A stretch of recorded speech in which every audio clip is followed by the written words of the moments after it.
What's up? Time for more Pristontale. More Archer shenanigans. Season 6 shit. Another season of Pristontale EU, which means I'm probably going to stream more consistently again. Yay! Anyway, let's play. We don't need all this intro shit. Let's just get to the point. Point why, well, I'm here at least. Let's play some Pristontale EU. So, yeah, we're back at it here. I haven't really played much since the last stream, because what was it? I streamed on... It was Sunday, right? Yeah, it was Sunday that I streamed. And, I never played yesterday. I took the day off, so I've really only played a little bit. I gained like 2 levels, and that's pretty much it. So, yeah, we're 62. We're still doing the Dark Sanctuary thing.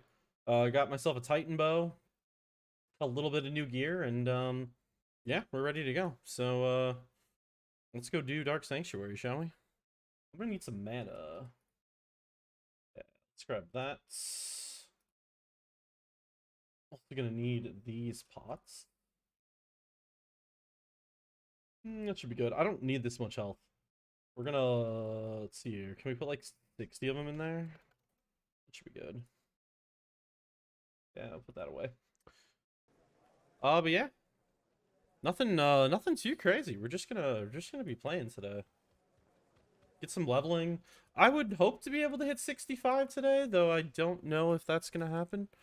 We'll find out as time goes on here. I've gotten a few of the, like, see, I got the, oh wait, when's the boss? Oh, I was gonna ask, oh, when's the boss time? And then I remembered. I added a command for that. Oh, good, it's not working. Perfect. The moment I start the stream, the thing stops working. That's a great sign. Alright, well, let's hope that it at least, let's see. If I restart it. That's so funny. It was working just fine. This is how these things always go. They work just fine until the moment... Oh yeah, the bot's straight up failing now. Cool. Alright. Well, I guess that's not happening this stream. Let me update my title, because this is not gonna work. There we go. Alright, we'll save that for next stream. Anyway, let's go play. That's so funny. I tested it so many times before I launched the stream, just to make sure that it was working. And then the moment the stream starts up, it's like, nah. Did you test it? Sorry about that. Okay, so there was a little bug that showed up today. I don't I feel like it's with the new client we just got today with the new update, but I'm getting a little bit of lag when I swap weapons. You can probably see it here. When I'm swapping weapons, there's just an ever brief moment of lag. I don't know what's going on with that. If anybody else has had that issue, let me know. Hey! Sami! Thank you so much for the resub. Oh, and another. Wow. Okay, 2 subs. Mavels. Thank you as well for the sub. Boy. Okay, I gotta fix that alert noise. You can probably hear it. It's like... It like plays through my speakers. I don't even want it to play. But anyway, thank you. Yeah, wow. My sub count just doubled in the first 5 minutes of my stream. But anyway, what was I saying? Oh yes, I'm getting an ever so slight lag when I swap weapons, and it's driving me crazy. What I found is if I don't have a metal hand crossbow equipped on my offhand, it reduces it a little bit, but I don't know what's going on, so we need to do some more research into this to figure out. But for the time being, I'm just gonna not have a metal hand crossbow. Stonks is right. All the stonks. Yeah. Anyway, Dark Sanctuary. Let's do some play. Anybody here? Am I gonna be soloing? I got a clanmate. We got an no, not an AFK? I don't know. We'll see. I don't know who that is though. They're in my clan, but I have no idea who they are.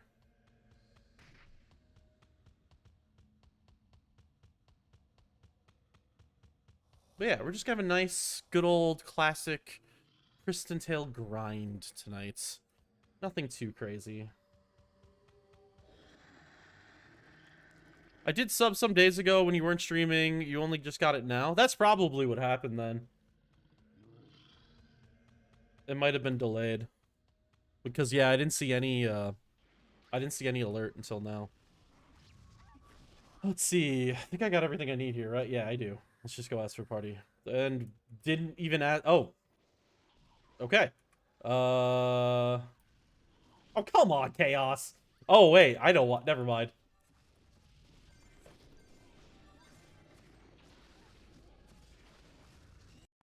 Oops. Sorry for the rotating screen.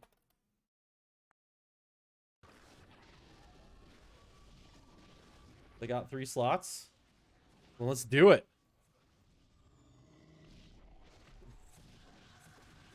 Boom. All right, let's play some PT. Let's see. We're still using perfect aim. So I was at the end of the last stream. You'll notice I was using Phoenix Shot a little bit. I decided later on that Phoenix Shot level 1, is probably worse than Perforation level 1, since I've only got level 1 skills at the moment. So I'm switched back over to Perforation for the time being. When I start leveling up, Phoenix Shot, I think it's gonna get better. But for the time being, I have abandoned it. Wasn't feeling it anymore. Barely used it to begin with. Okay, the bears die so quickly. I was noticing this earlier. You don't, like, spawn on top of them. You barely even have a chance to attack them.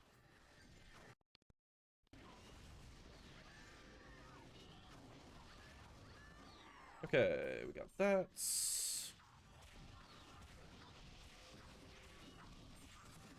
I can't believe my freaking bot stopped working. I'm so mad about this. I'm gonna try starting it up again. Hey, now it started up. I don't know what its problem was. Maybe it was because the stream started up. I don't know. Somebody type exclamation point boss time. I want to see if it's working. That should, in theory, then relay the boss time into chat. But it needs to be, it's a bot. Check, man. Well, it's still not working, but thank you, Tommy. Ooh, Mimic. Oh, did I just snipe that? I hit that thing once and I got all the drops. That's fucking funny. I feel bad, so I'm just gonna pop everything that I got here.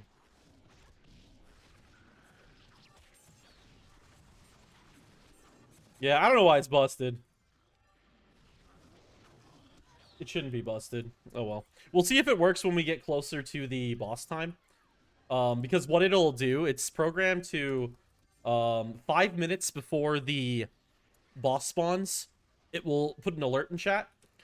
For seasonal. It's set to just work on seasonal right now. And then 1 minute before the boss spawns, it'll put another alert in chat. And then it'll put an alert in chat when it spawns. So that way it can be like my final goal with this is to have something that is integrated with the overlay on the stream also. So like a little, like I want like a little pop-up to appear at the bottom of the stream and be like, you know, this boss in 5 minutes or something like that. I love doing little stream integrations like that. If the game can make it happen. I kind of went nuts with doing stuff like that for Elite Dangerous, but with Pristontale it's a little bit more difficult. There's not really much information to gather. But there is a little bit of information, so I'm gonna gather that.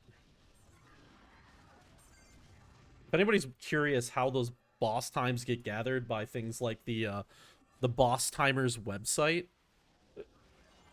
Also, we probably have new people this season, so I think it's important that we spam this out here. The boss timers website. If you don't know,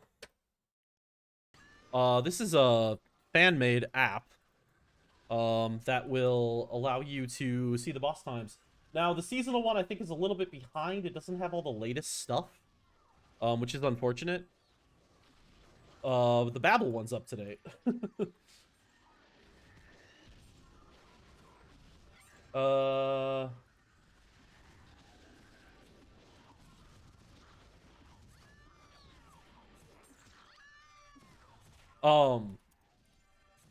Yeah. What was I saying? Yeah, so that'll work for seasonal. It's just off a little bit, but it'll give you for the most part, I don't know, you can probably like translate some of the bosses over to what their equivalents are now or whatnot, but I wish I knew who. Let's see here. I think that one, the seasonal one, I think was actually maintained by Ragnar. I have not seen him around these parts in a long time. The Babel one, I don't know who maintains it anymore. It's not Ragnar.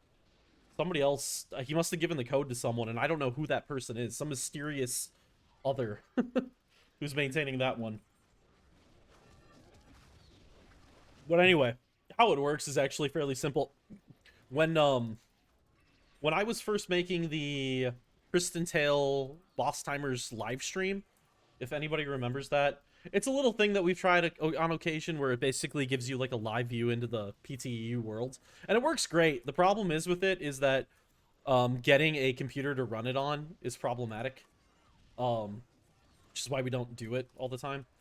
I would love to do it all the time, but we run into issues. Anyway, when I was setting that up for the first time, I needed a way to access the boss time without actually having to like go in game to gather it every day. And we ended up creating a very small API that allows third-party applications to access very basic server information like boss times.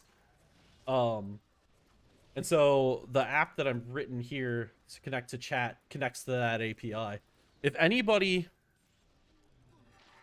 is ever interested in making a tool that would connect to the boss timers API, or if you have, I don't know, you could, I guess if you have ideas on other stuff we could connect to that you would like within an external app or something, let me know. I would love to talk about doing more stuff like that. Obviously, there's a limit to the amount of information that would be given out in said API. But if it's within reason, I think it could be very cool. So, do let me know.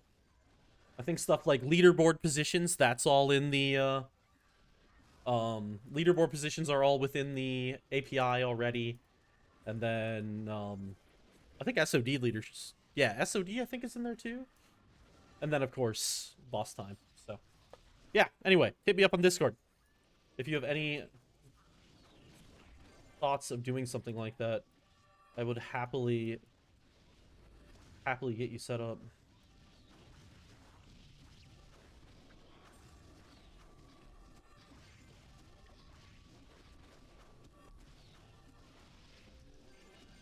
Oh, it just reminds me of PT Live, though. I really want to get PT Live running.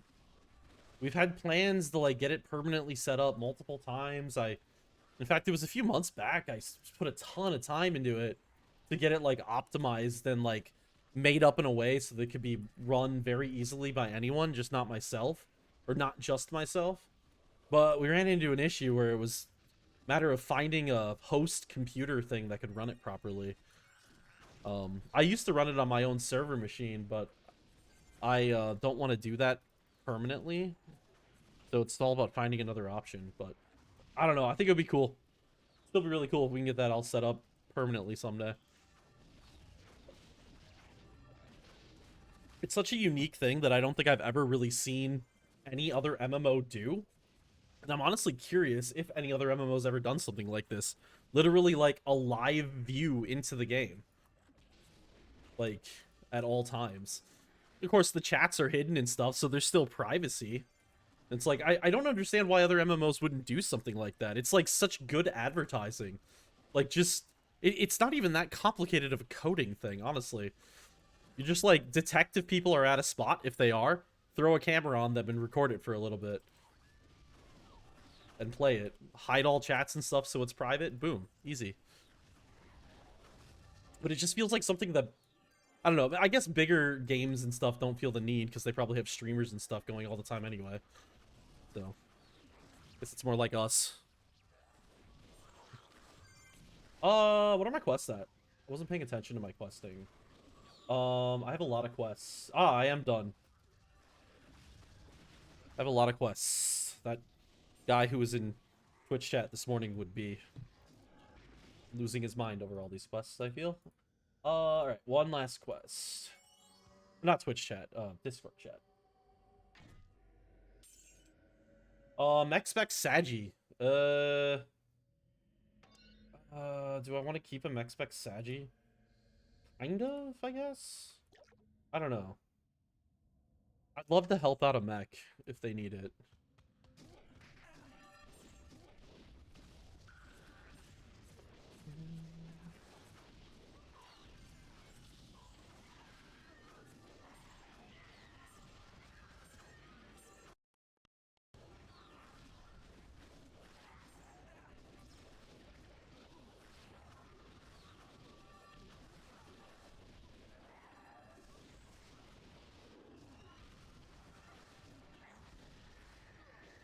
goodness. Sorry.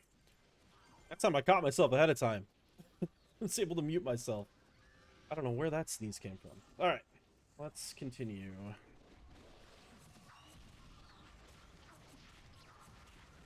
Yeah, I was thinking earlier today how I was gonna continue to build this character this season.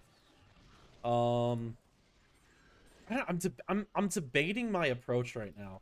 Now, Phoenix Shot is an obvious answer of something that you can do.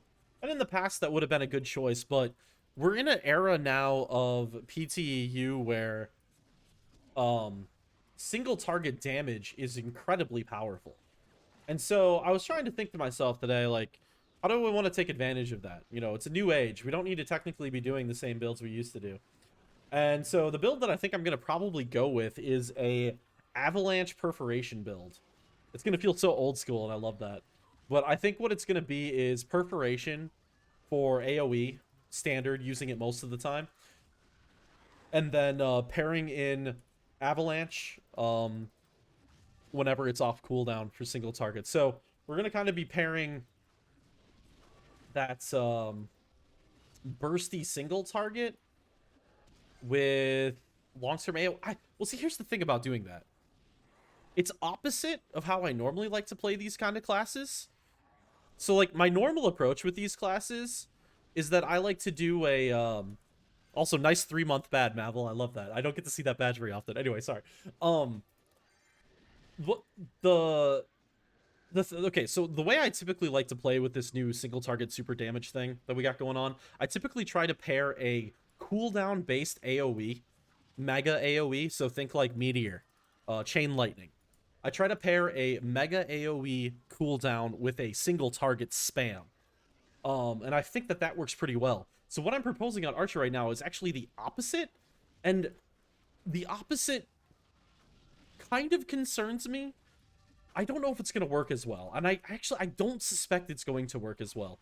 Because the thing about the other version is, like, if you're just spamming a single target, you just, like, you can just hit anything. You don't have to worry about over damage. That's kind of the thing I guess I'm getting at. You don't have to worry about over damaging a target. You just keep spamming on it on targets. And then when your AoE is available, you just hit one thing and it hits everything. You don't have to think, right? If you're dealing with a high cooldown, like, big hitter single target, then what you're dealing with is something that you actually kind of have to think about using, and your chance of dealing a lot of over damage and potentially it being not worth it is very high. So I don't know if Avalanche combined with Perf is actually going to be a good idea. The more I think about it, the more I think it's actually going to be a really dumb idea. I don't know. I'm just trying shit. I like trying shit. But yeah, I don't know if that's going to actually pair out well.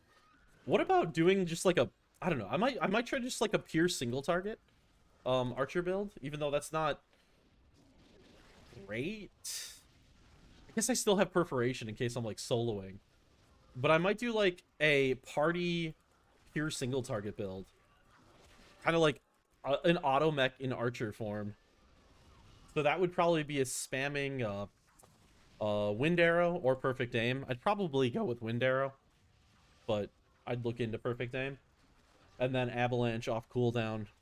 But then again, then you run into the same problem with Avalanche off cooldown, where overdamage. So when you have high cooldown single target skills, they're great for things like PvP. That's where they're like shined and meant to like really do their thing. For PvE, I struggle to find where they fit in with things unless it's like a boss fight.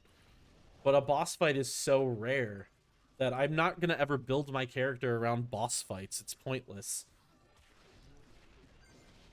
So I don't know.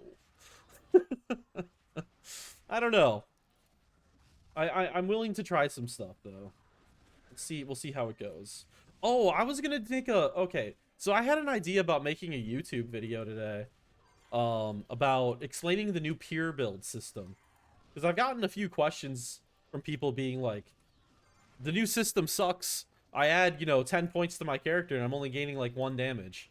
And Yeah, that can happen. Depending on what point you are at in your stat allocation, that could happen. But I can promise you the new pure build stuff does work. It's just a matter of how you do. I need to explain it in detail. Unfortunately, I don't know if I can do it on stream properly, because I might need some like graphics to explain things. I I was chatting somebody who messaged me yesterday about it, and I literally had to like pull out a whiteboard to explain how the system worked, or like the equivalent of a whiteboard. I like just drew it on a sketchpad thing, but like, yeah, I don't know if I can do that live on stream well enough.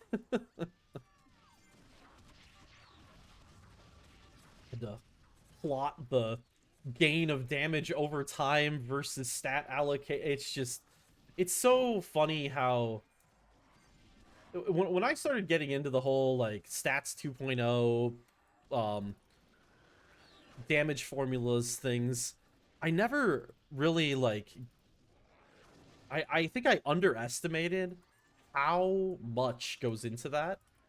Um Second, do I not have stamina already? I think I underestimated how much goes into like what I should say is I think I underestimated how much everything relates to everything else. Like, you think of something like the stats required for this bow, and you don't think about how much that directly relates to a character's damage formula. But the reality is, the stat requirement on a weapon has a direct correlation to your damage formula. And it's really interesting. Like, when you think of it as a player, obviously it doesn't. As a player, those two things have nothing to do with each other. As a developer, when you're aiming to hit certain damage values within a class, those two values are directly related to each other. They might as well be the same thing. And it's very interesting how that all works out. So, like, the whole redo of the stat formulas and the whole redo of the character damage formulas is really only possible because they're both happening at the same time. So one leads to a shift of the other, and vice versa. And so that's kind of another reason why Stats 2.1 came around. On one hand, Stats 2.1 needed to happen to make things more normalized because the old system was a little fucked. I know it was. But on the other hand, it's also to modify things again so that newer damage formulas and newer values that we'd like to hit are possible. So it's all interesting. It's all kind of fascinating to me. Um, how much the game world is like I've never worked in game development before. Um, I've I my day job is basically a mechanical engineer. I don't do this kind of stuff. But when you're working with when you're working in something like world creation where you are directly manipulating every single variable related to what's happening, things get very interesting. I'm used to a world where it's like the normal world, where you're modifying one single variable whose impact you do not have like you don't have direct control over the things that it impacts. So you have to modify your own single variable outside of the like context of the whole to try to make your change. Whereas in a video game, you have control, well, hopefully, with PTU it's not always the case, but you have control of everything. So you can make a change here, but then you can also make a change here and make a change here and make a change here. You don't technically need to restrict your changes to one single aspect of the system. And it's such an interesting way to approach problems. So like sometimes you'll see this in like say we output uh say we put out patch notes for the game and it's like, oh crap, you know, every class is doing, you know, 50% more damage. Let's say that's something. And your initial reaction would be like, oh, the game is going to be so easy now. We're all doing 50% more damage. But the thing is, there could be another variable to that. Because at the same time as we're increasing everybody's damage by 50%, we could be increasing all the monsters' health by 50%, and we're not relaying that information as one of the variables. Which means, technically, the game's not going to be any harder or easier than it once was. But because you're only being fed one piece of the information, your first instinct is to say that it's not balanced. but you need to know the context of the whole to actually understand what's going on. Anyway, sorry, I'm on a freaking absolute tangent here. I probably lost everybody at this point, but this stuff just fascinates me. What you can do with game development. It's it's such a crazy world. Especially MMO game development. 'Cause it's like you're creating a world. It's like you lost all but me, probably. Yeah, I'm just kind of on I'm on a tangent here. But I can't help myself. This stuff has become like super fascinating with me. A lot of the ways that I've approached a lot of like just straight up gaming in general over my life, I can now like apply to a more extreme scenario of actually like manipulating the game itself in those ways. Like if anybody was here when I first got to this server, like the very first thing I did when I got to this server was I figured out the DPS of every single skill in the game. Because I really wanted to gather as much information as possible. What's up, Swipple? I wanted to gather as much information as possible about the game to try to like gather it, and I tried to do it in a way that was as accurate as possible, like basically taken to the point that nobody had ever done with skills before. I was fortunate enough that Chaos was worked with me and gave me access to a test server that ran like locally on his computer, so it had no effect on the real game. And on that test server, I was able to do some things to gather this information. And I'm very grateful that he allowed me to do that, especially when had only been here for a very short period of time at that point. Um, but yeah, it's I went nuts, gathered all this information, and it was great. I love it. Info, math, numbers.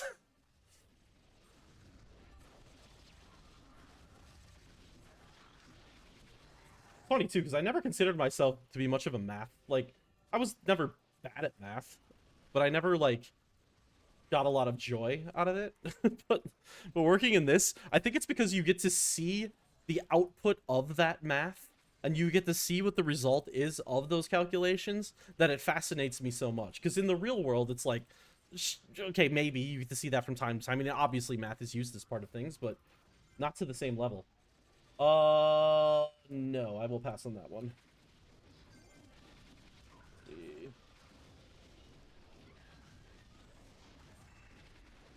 All right, we're 63. One more level, we get our chaos book.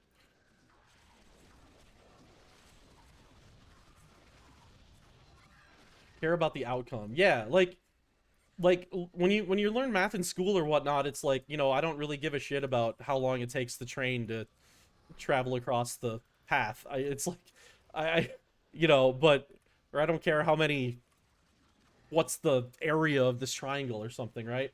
But when you get into something where that math becomes applicable to quote unquote a real world situation, it becomes so much more fascinating because you can kind of like break down the world into these components and manipulate it. It's fascinating to me. I love science. I love the idea of like of breaking down problems to these things.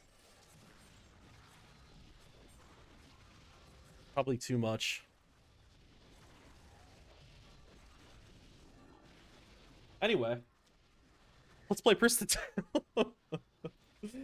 And see, that's the other part I love about it too, because not only do I get to help on the development side of the game, but like it's my favorite game of all time.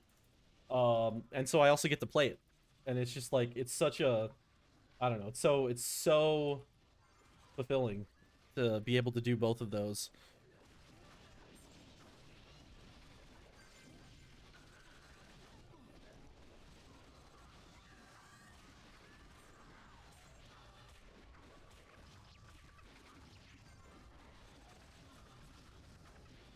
Let's see. What do we got? We should... Oh, never mind. Can't pick that up. It's already been taken.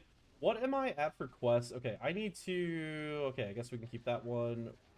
DS by myself. Okay, I'm done with thorn crawlers, but this was my last quest of the day anyway, so we'll just leave it for the time being. No rush. Looks like we're gonna have to do just straight up 2 levels of grinding on this character to get to 65. That's fine. Hey, you, get over here.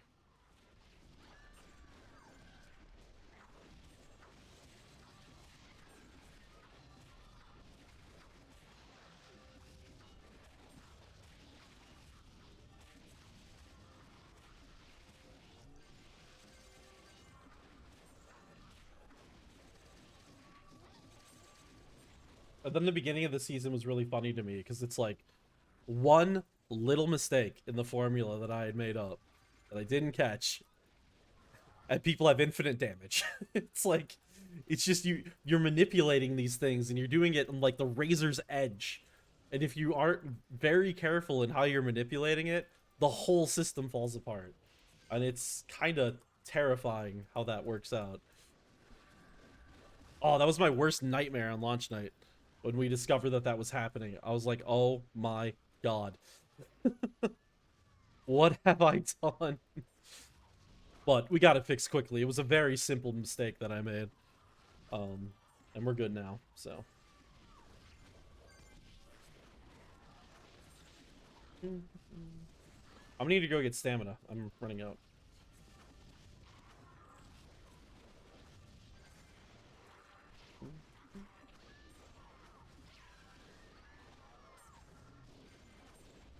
Alright, I gotta get some stamina.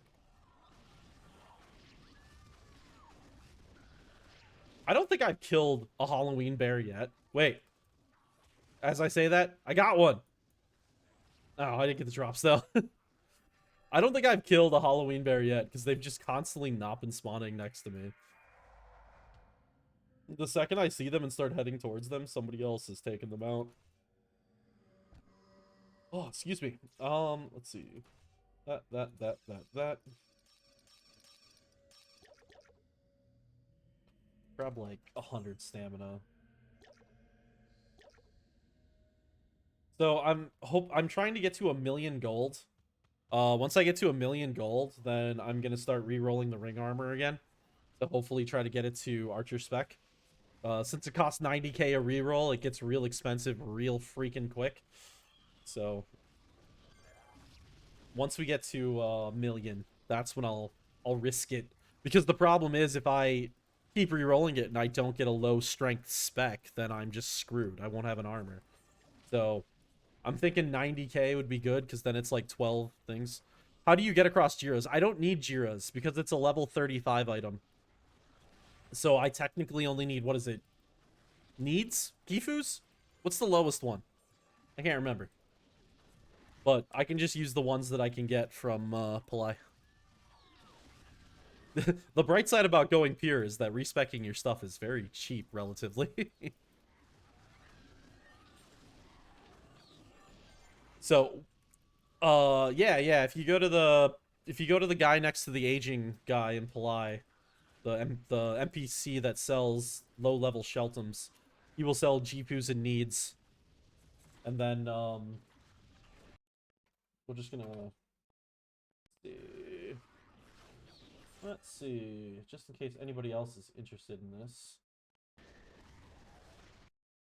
Here is the guide. Oh! Whoa! That was a leg spike. I don't usually get leg spikes, like, ever. Interesting. It is very rare that I get lag on PTEU. Despite not being in the EU. But, oh well, we're good now.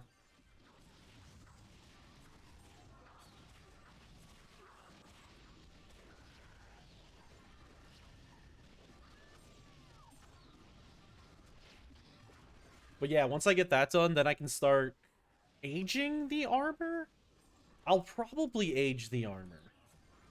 And we'll probably just end up going for a high age on it.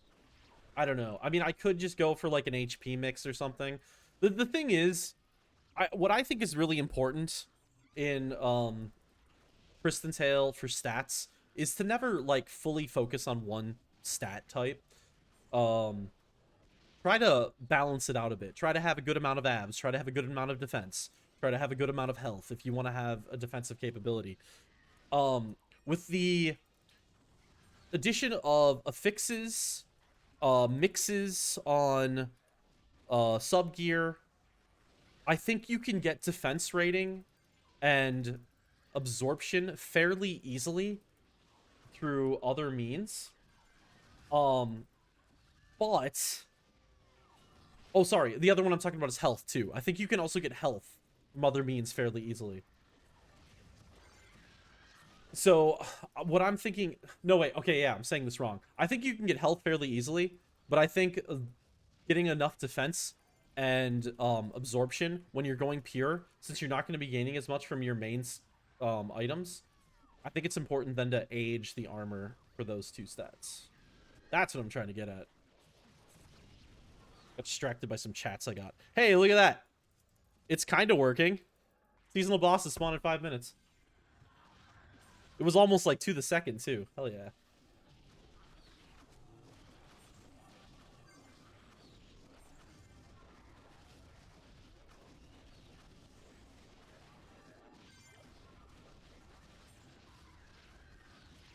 So half my bot is working, but apparently the other half isn't.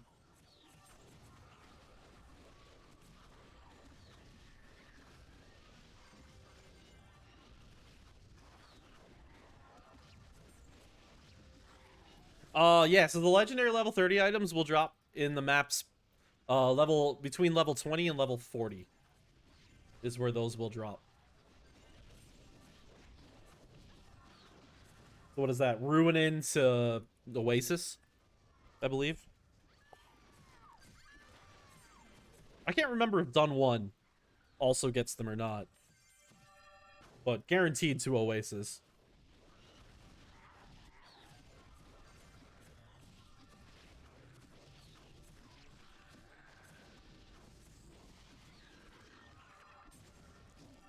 And your armor, for example. Oh, because it being a legendary. Okay, yeah. So this one's just a straight up legendary. It's not a unique. Sorry, I was thinking of the uniques. Legendary items can drop anywhere. Oh, Mavelus, I am so sorry. Oh, that's the downside of people running around with all their gold on their character at all times. You can make accidental decisions like that and pay for it severely. Yeah, so the armor I have, this legendary armor I got, this was a random drop. Somebody was selling this on like the first day of the server, second day of the server, and I bought it for 500k. Because I knew I was going pure on this character, and I knew I was going to use this until like the end of time.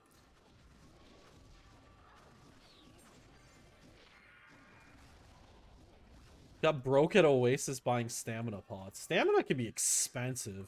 I was feeling that earlier. Yeah. Yeah, stamina's not cheap. It's definitely it definitely can be a little difficult to maintain the money. You gotta make it's just like you gotta make sure you're picking up stuff, or else it's you start running out of money quick. I think when I was in between like Oasis, Done 1, Done 2, and Battlefield, I don't think I was really gaining money. I was spending as much money on stamina pots as I was gaining from all the drops I was picking up. Did I get him? Did I get him? Did I get him? Nope.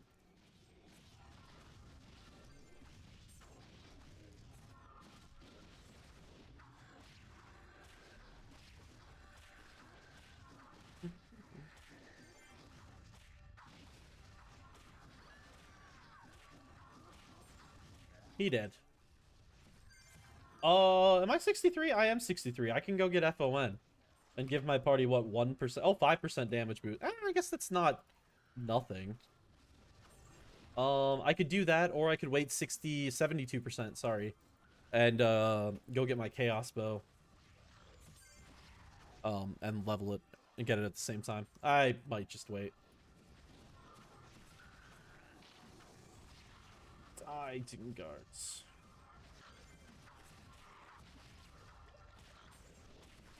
Why are they running away?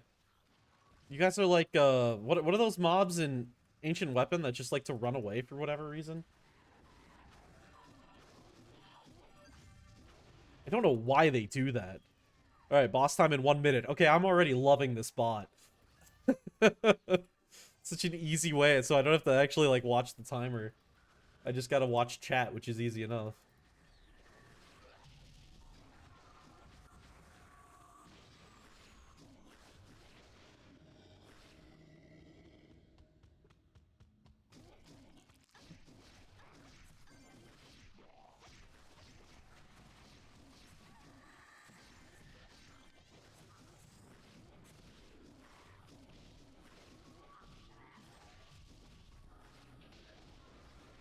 Oh, that's awesome, Damon.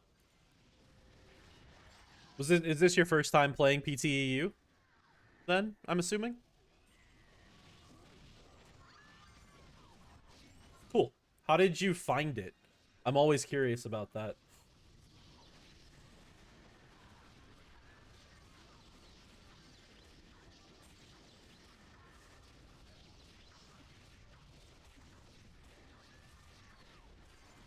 All right, he did. Saggy Atlanta. Stupid Atlanta spec Saggies.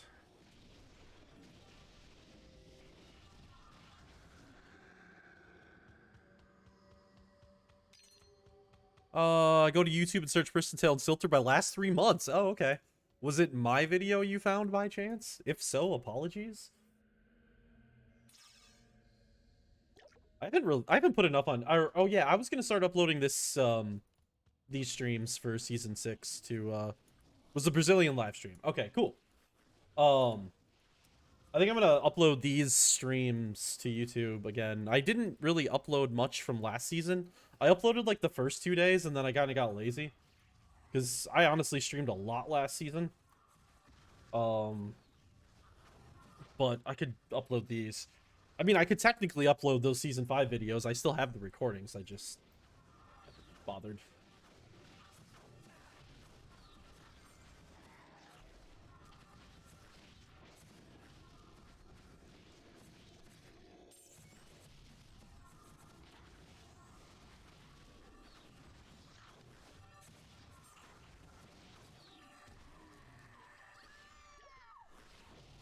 But yeah, I've been on this server for 2 years or 2.5 years now. I started in early mid 2020 was when I got here. I found this server through the top 100 list, the extreme top 100. At the time, it was the second server on the list behind Wartail. And the story is I downloaded Wartail and I downloaded PTEU. Or I started the download because, you know, I was like, well, this is going to be done real quick. Let me just start up the downloads, and while they're downloading, I'll figure out which one I want to play. So I start reading the, like, overview of both servers. And, Wartail, I was like, oh, okay, so just, like, you know, classic private server, okay. And then I get to PTU, and I'm like, oh, shit, classic approach. Oh, tier 4 only. Oh. And I was sold. I deleted the Wartail installer, like, right there, and I'm like, yep, found my server. Because this is exactly what I had been looking for ages in a Pristontale server again. I got so sick of the private server bullshit. And I know people know what I mean by that. Just like the overabundance of features and stuff that makes the game it makes the game not even really feel like Pristontale anymore. And I got so sick of that. And most of the private servers always follow down those paths where it's not even PT. It's just they used PT as a shell to make their own game kind of thing. And so I played PTEU and joined up then. And I actually joined PTEU with the intent on streaming it. That was the whole reason, like, that I wanted to find Pristontale, because I wanted to stream Pristontale. So I started streaming it. Had a good time. I met Chaos. Chaos showed up to my stream during those first days. We talked a lot. And it was actually this stream itself where the idea for seasons came from. So it was... I don't know. There's probably only a few people in chat. There's probably only like 5 people here. And it was me and Chaos just chatting back and forth. And we were like, wait, we could do seasons in Pristontale. Just like Diablo or PoE or something. Like, this would totally work in this game. And so all of a sudden, me and him are just brainstorming back and forth for like a half hour, just throwing ideas at each other of like how seasons in Pristontale could work. And then like a week later, it was announced that we were gonna have season one. It was so cool. And yeah, that's what led to season one and has led to the series of things that we've had since then. Yeah, seasons Pristontale seasons fit Pristontale so well. If I should say, seasons fit Pristontale so well if you have a server that is more dedicated to early gameplay. A lot of the private servers only really focus on more late game stuff. And if that's kind of how your thing is set up, you can't really do seasons. Whereas here, the goal is to not just worry about late game, but balance and like reconfigure the entire game as a whole to make the entire thing fun. So you want to play in Ruinin, you want to play in Oasis, you want to play in CT. Like, you don't skip these maps. You want to play in these maps because that's the Pristontale we really know. So the way I approach development of PTEU is there's this one feeling I have back from 2005 playing the game. And it's the feeling of being in a party of 6 people at Cursed Land Hellspawn, everybody using AoEs, and just having a good time. Just chaos. Just monsters everywhere, everybody fighting. Like, that to me is the definition of Pristontale. That situation right there. There's gear dropping. You know, you're looking for that Dryad wand for the priestess. And it's like, that was Pristontale. And so with every idea and stuff and focus that I like to have for development in this server, it's recapturing that feeling. And I feel like looking at like what we've got going on here in this DS fight, this is that feeling for the most part. Just people everywhere, chaos, people looking for items, people working together. This is PT to me. And what a lot of servers fall into is a habit of the game just turning into single target shift clicking, and it gets so boring. Yeah, if PTU had PvP viable, it would be awesome. Yeah, I agree. I mean, I don't like PvP, but I agree that that's our biggest flaw currently. We don't have PvP. Like, we do, but it's not very good. But we know that that's our biggest flaw, so like it's being looked at. It's just it's a difficult thing. But yeah, that to me is PT. And that's the thing that I want to help capture. Like, the whole idea behind things like item rarity and stuff, it's just to emphasize those things. The changes we make to Pristontale are not meant to create our own game. The changes we make to Pristontale, we call them modernizing the game. Adding new developments that people have come up with within the gaming industry over the last 20 years that fit perfectly into the Pristontale formula. Item rarity being a very key example of that. Like, item rarity is something that makes a lot of games of this nature more fun. And so it just fit perfectly with the Pristontale formula. Affixes. Sub-gears in the game tend to be a little boring because, you know, you don't visually see them on your character. They don't maybe add that many stats. So how do you spice them up? How do you make them more interesting? You add affixes to them. Quests are the obvious one. A big change that's modernized that helps it. So it's these little things that help make it modern, but at the same time still makes the experience overall feel like Pristontale. And it's that's the key. I think that's the key to the whole thing. And anytime we're like thinking about new features and stuff, it's really important for us to like think about that core thing that we're going for, that core aspect, that Pristontale feeling, and making sure we don't stray from that too much. Because, like, the original creators of this game, I think they were, I mean, it was a rough product here and there. It had its issues, but they had such a great idea. And honestly, this idea that they had here hasn't really been replicated. The idea of an MMORPG, one where it's an MMOARPG, one where it's ARPG combat all the way through, but with MMO characteristics. And you don't see that very often, if ever. And so I think they really nailed a certain, like, core design principle. So with The goal now is to emphasize that and bring it into the modern day. And we can do it.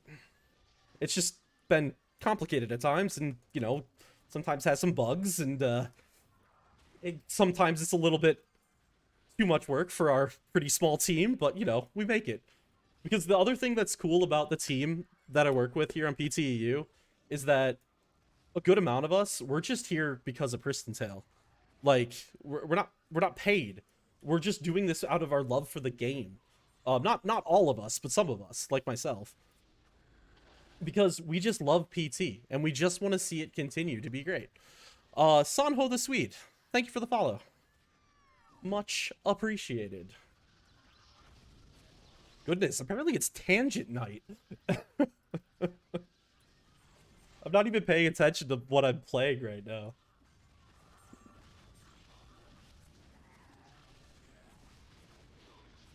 Oh, but that's the thing about the development, is it's this fine line you have to walk between, like, ensuring that you're doing things in a way that makes sense for modernizing Pristontale while not trying to stray too far away from its core concepts.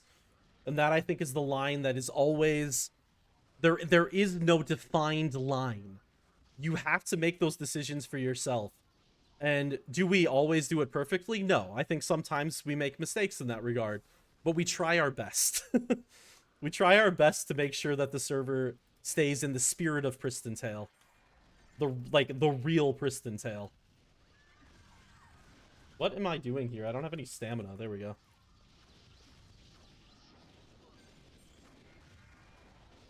But yeah, Pristontale EU makes me, like, I'm excited for the future of Pristontale. I'm excited where we can keep going with this. We are growing constantly at this point, and it's just it's good. It's gonna be good. As we continue to grow, hopefully then we can expand the team and we can get things taken care of faster. You know, we talk about the new code base, where we're basically rewriting the entire game into a code base that we have full control over. That's still happening in the background right now. And when that happens, like, there's going to be a lot more modernizations that we think are necessary within the game, just to keep it more, well, modern. While it's at the same time trying to stick to the core as much as possible. So, I don't know. I'm excited for the future of PTEU. Or Pristontale actually, it's not even PTEU. I'm excited for the future of Pristontale in general. Because I think we finally pulled together, like, we've pulled together a group that's really passionate about doing this with the game. And I think it's only going to lead to good things. More good things. You tell me when we get the new source. I can't, Zalero. I can't. It's a lot of work. Like, it's a lot of work. How's the class balance? Class balance this season, I don't know if other people who've played can speak to it, but class balance this season, to me, personally, I feel like it's the best we've ever had. I don't think there's really any one particular class that's really standing out above the pack. I would say that this time around kind of nailed it, but obviously people will have other opinions, but that's basically what I'm seeing so far.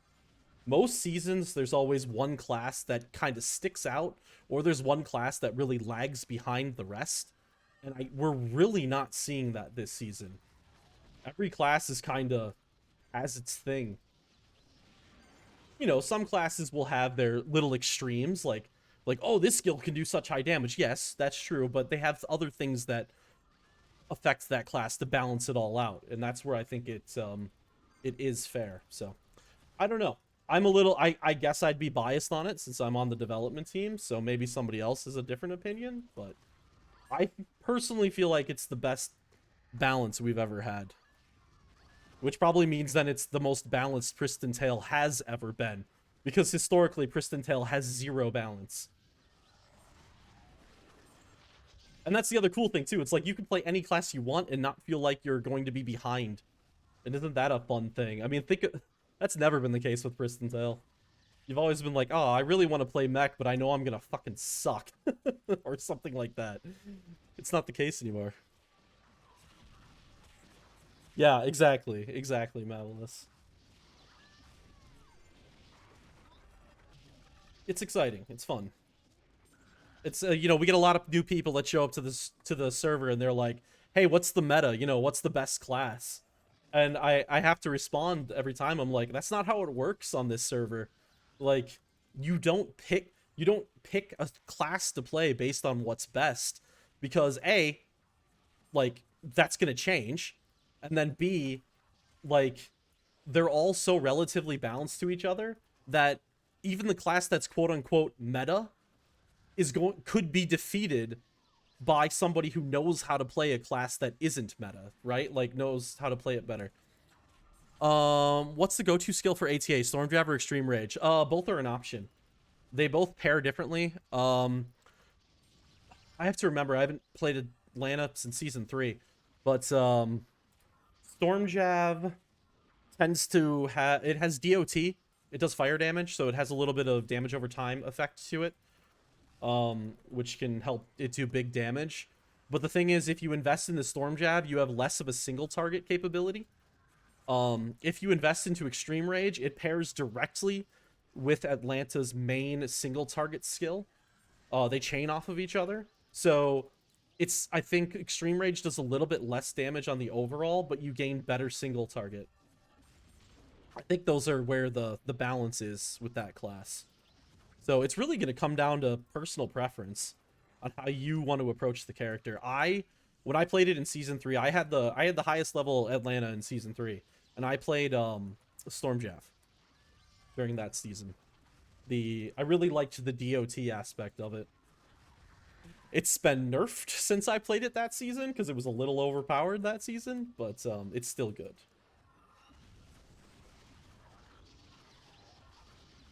Also, something to keep in mind, the website is not fully up to date.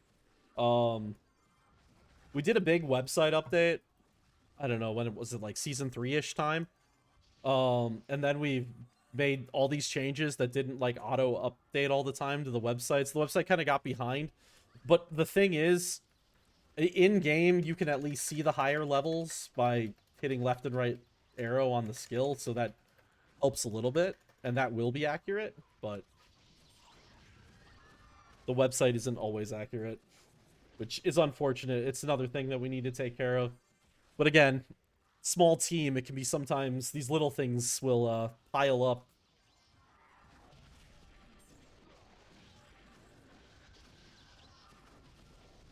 Ah, get off me. Oh, I just realized last boss hour I should have went and done a lower level boss. Whoops. We'll do it this boss hour. Ooh, there you are, right in front of me finally. Did I get anything? Nope.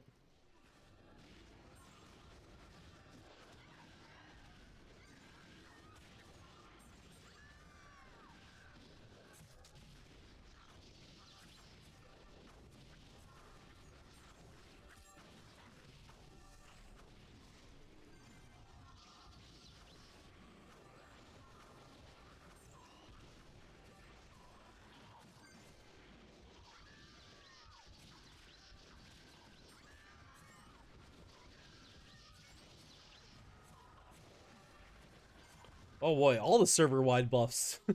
We're getting everything tonight. Thank you, everybody. Amazing. So this was an idea that Chaos had I don't know, 6 months ago now. The idea of server-wide buffs, and I think it's one of the greatest ideas because there was this like, we need to find we don't have many things in the game that help us make money. We purposely have the amount of like items that help support the server, like the amount of items that are available for. Basically what I'm trying to say is we try to make the game as light on the pay to win stuff as humanly possible, and so that means we're making a lot less money than we could be. Chaos had this idea of the server wide buffs, which I think are just amazing because yes, they're an item that people pay for. It gives you a buff, but it doesn't give you an advantage. It just gives a buff to the entire server. And so people get happy when they get given this buff by somebody. And it's just a generally overall happy thing. The players are happy, we're happy because it means more money for the server to continue development, and it's just everything is positive about it. It's one of the greatest little additions to the game because it's just nothing but positive. It's so odd, it's so rare that you can add something to the game that does that. So I love the buffs. Just a nice little bonus.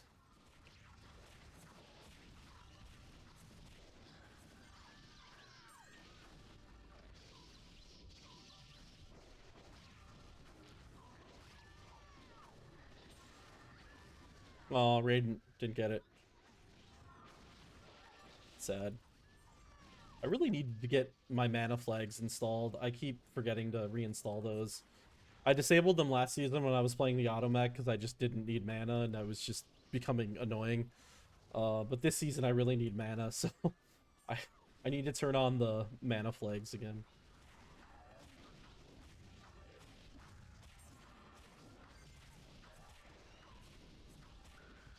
I also thought about this season doing some multi account play.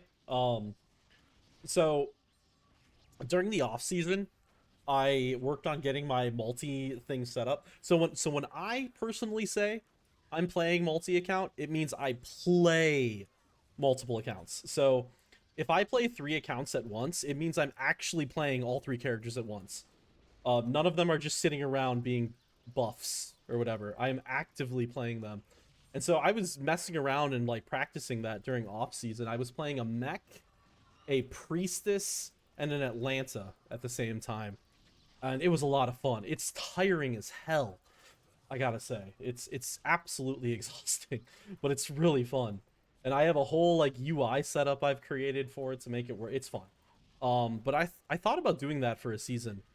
Like not at launch because I want to party with people and I don't want to be a burden on people by like, hey, I need three spots for my characters in the party. No, I'm not gonna do that to people. That's kind of a dick move. But as the season starts to, mature a little bit, and we lose people,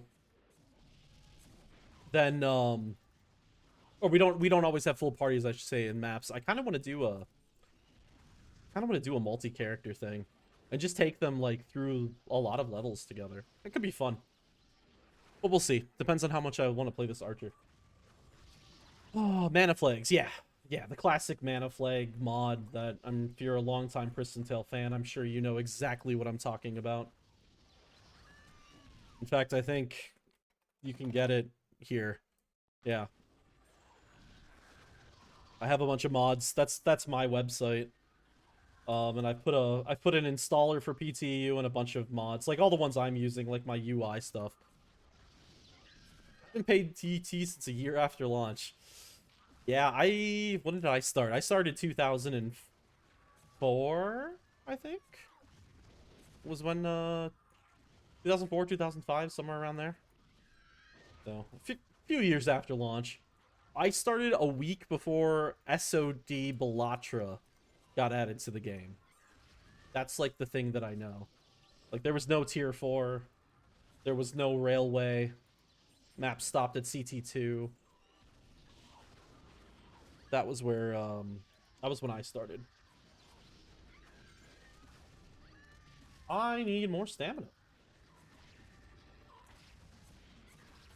Repo.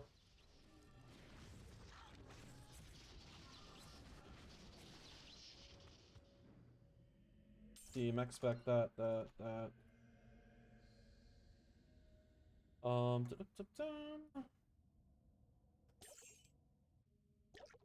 But yeah, I run a few client-side mods which are on that website. It's funny because before I became a developer on the team, I was making mods like that because they're allowed on the server. They're just client-side. They don't actually affect gameplay. Um, well, I guess the flags make it easier to find items, but at this point, flags are known by so many people. It's like it's just kind of a norm if you've played a lot.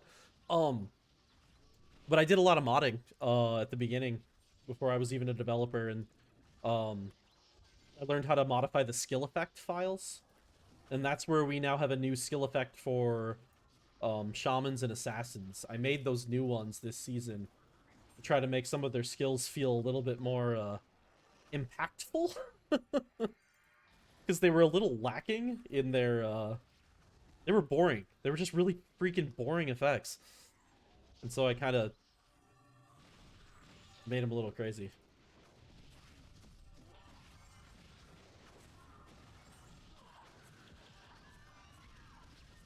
When will Nyan Cat Lightning be official?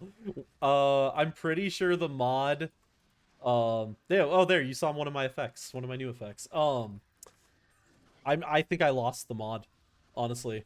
I had a hard drive like um it didn't fail on me. So what happened is I replaced my main hard drive in my PC like a year and a half ago. And when I did it, I fucked up and I accidentally wiped the wrong drive while I was swapping them around. And so I lost everything on the drive. Yeah, smart move by me. I had backed up some stuff, but I don't think I had ever backed up the Nyan Cat mod. So I'd have to remake the Nyan Cat mod. For those that don't know what we're talking about, in Season 2, I played a Priestess. And before the season started, I modded a bunch of shit so that my theme for the Priestess was Nyan Cat. So I had a Nyan Cat that would always rotate around me if I had Holy Reflection on.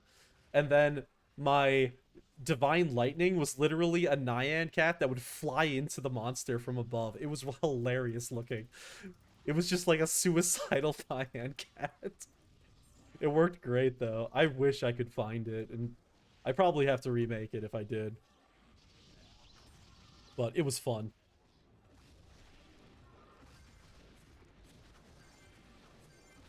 I know I have a there was like a GIF I made before season 2 launched where it just showed the Naiad cat just slamming into something. I'm trying to remember that now. I wish I could find that too, because that was even funny.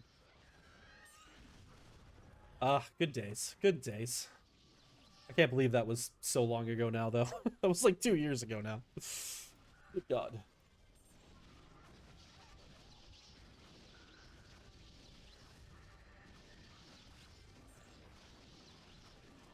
You know, I just thought about that.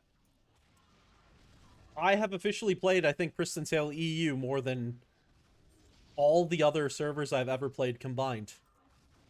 Yep, pretty sure I have now. Because I played for like a year and a half originally, and then I came back for like a year in like 2010. So that was 2.5 years. So I think I've officially surpassed all my other PT time with PTAU. Interesting.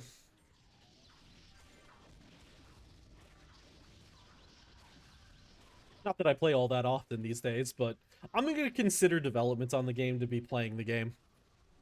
Because it's still like dealing with the game constantly, like on a daily basis, so.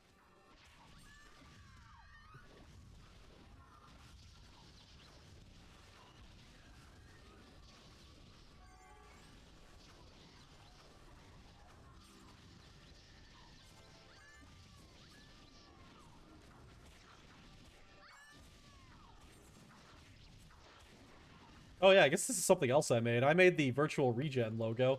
It's not the greatest thing in the world. Just the wings over your head. I've always wanted to kind of make it better, but it was supposed to be a callback to the skill that it replaced, regen field, because the wings were such a key part of regen field. So I wanted to keep the wings as part of virtual regen. But that was something I made ages ago.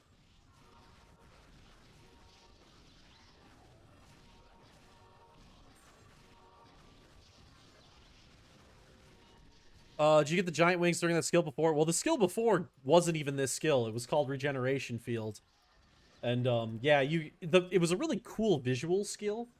The priestess would literally just stand there, and as long as they held right click, they would have a healing field around them that would heal everybody, which was cool. I mean, it's a really cool skill, don't get me wrong. The problem with the skill is that the priestess does nothing when they do it. They just stand in the middle of the spawn holding right click. And as you can imagine, with a game that is relatively as simple as Pristontale, that just meant people had second characters that just AFK'd, sat there holding right click. And it just led to really boring gameplay. So when I joined the development team, um, it was for two things originally. It was for seasons to get that started, and it was to get rid of regen fields. I had a mission to remove regen field from the game. And that's where well, eventually that's when we settled on regeneration, or sorry, virtual regen. We went through a couple of different things before that. We went through this thing called virtual mana, which didn't really work out very well. Um, and eventually we settled on virtual regen, which I think works great. I think it's naturally fits right into the game.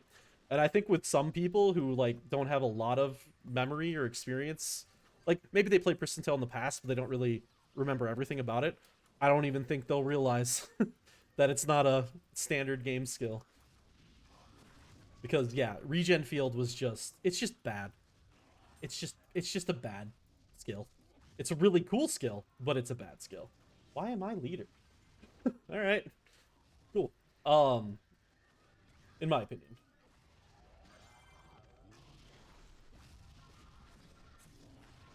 But yeah, that would be the skill that you'd get the giant wings. It was just visually, it was so cool. I would love to reuse that visualization someday in something. But how do you reuse that animation without it being some kind of AFK like thing that would be really easy to use while not really playing? I don't know.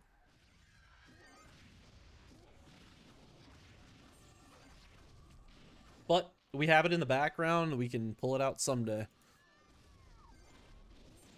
when we see what we do for more skills of the game. I don't know what our long-term plans are going to be for stuff like that. Again, like I was talking about earlier on in the stream, it's like we want to make sure we still stay true to the core of Pristontale.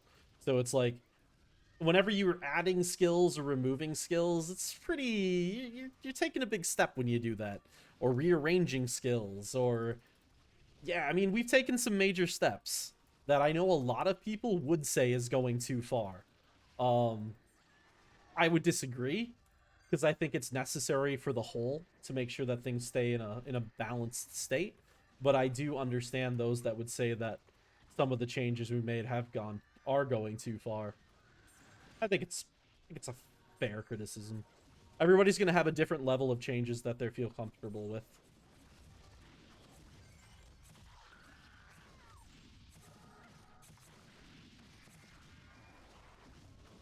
There was just a lot broken about the original skills. I mean, that's kind of the truth of it, especially in terms of damage. So the original developers, or maybe the original developers of the code that PTU is based off of, they balanced the game around making the numbers look similar when people are fighting. They didn't balance it around the actual like end output.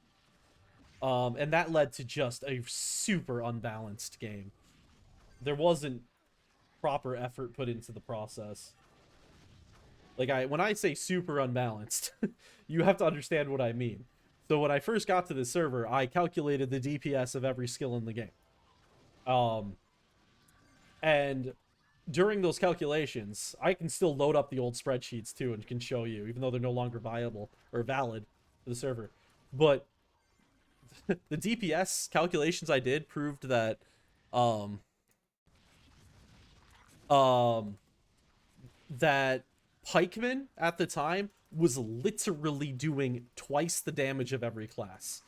They were literally like leveling up and killing and everything at twice the speed of every class around them. Assassin was pretty high too. They were like 80, like 1.8, like they were up there. There was not much balance. And then some classes were just painfully behind. Um which that then basically like gathering all that information was one of the things that influenced us to then do like skills 2.0 and kind of revise a lot of the skill damages to give them more balance. But yeah, classical Pristontale, the code that this game's based on too, like there was just no balance. This game never had balance.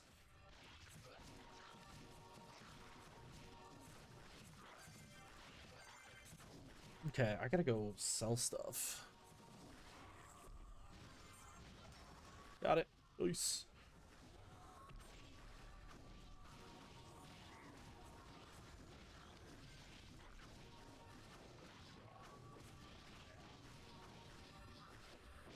We're almost 64. So I'm gonna go head to town when I level up. And I'm gonna go get my Chaos Bow, and I'll go get some skills. And then I will be right back.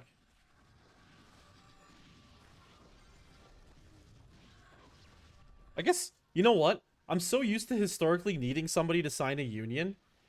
Um, to get back to DS, because it's such a long walk. And then it just, like, kind of dawned on me that it's no longer such a long walk. So it's not as necessary as it used to be.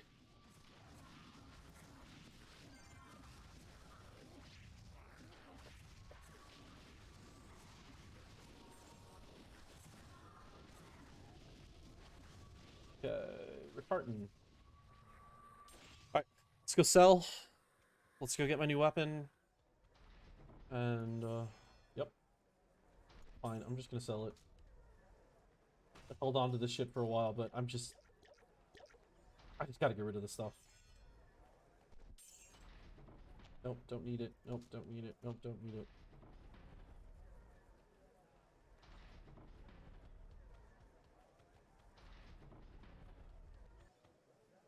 Oh, carton leg. Hold, load it in, load it in. Okay. Bye, Titan Bow. I will miss you. I also have these. Oh yeah, no, I'm not using those. Too high strength. Hello, Chaos Bow. You're not my favorite. I mean, you're all right. I guess I got decent memories with Chaos Bow. It's just it's the one that exists in the middle between two of the ones that I really like, Titan Bow and Swift Bow. I really like Swift Bow. Skill. I need a skill.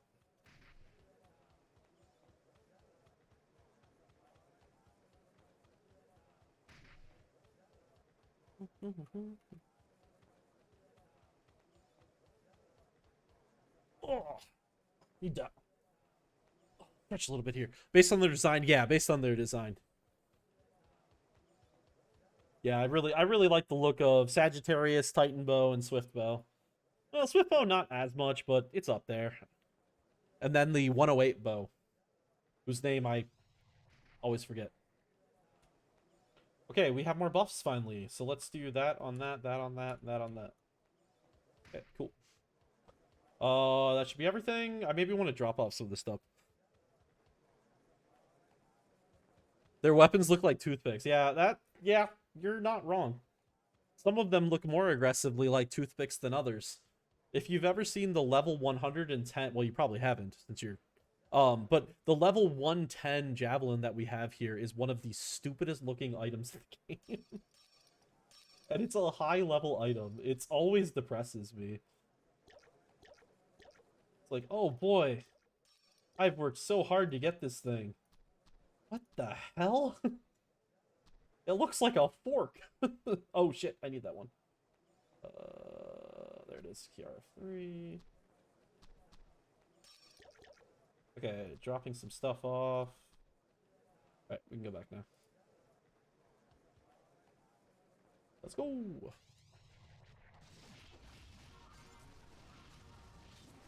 Ding! Alright, we got Force of Nature.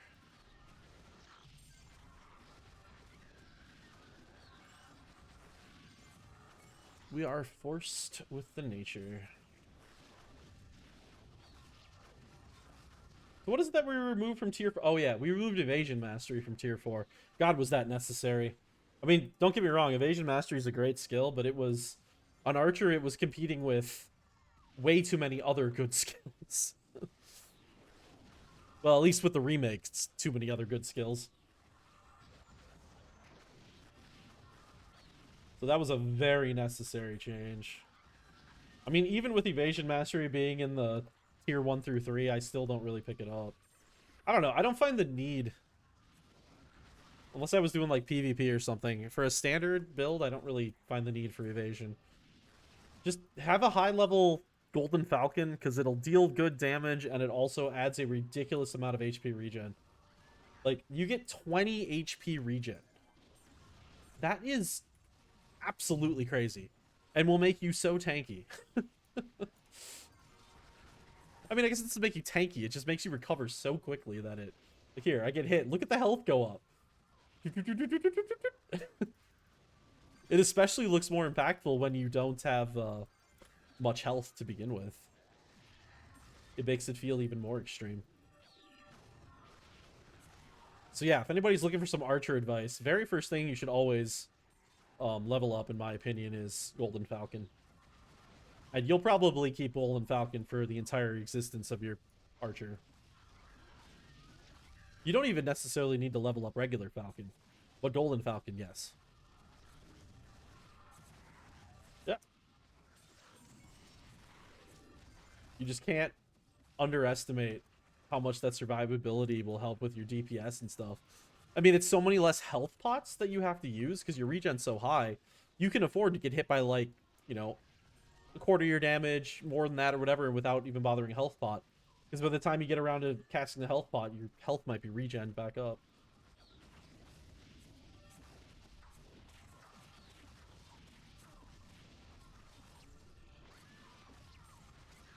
Love that about Archer.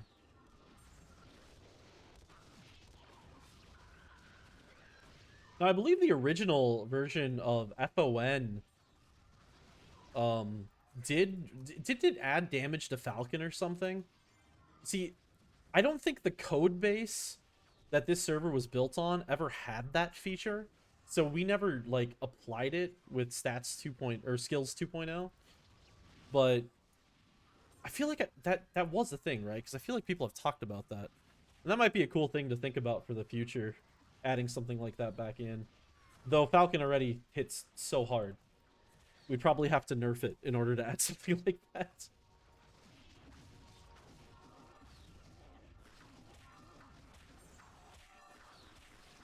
Die. Just add a bazooka to ATA. It's more fun.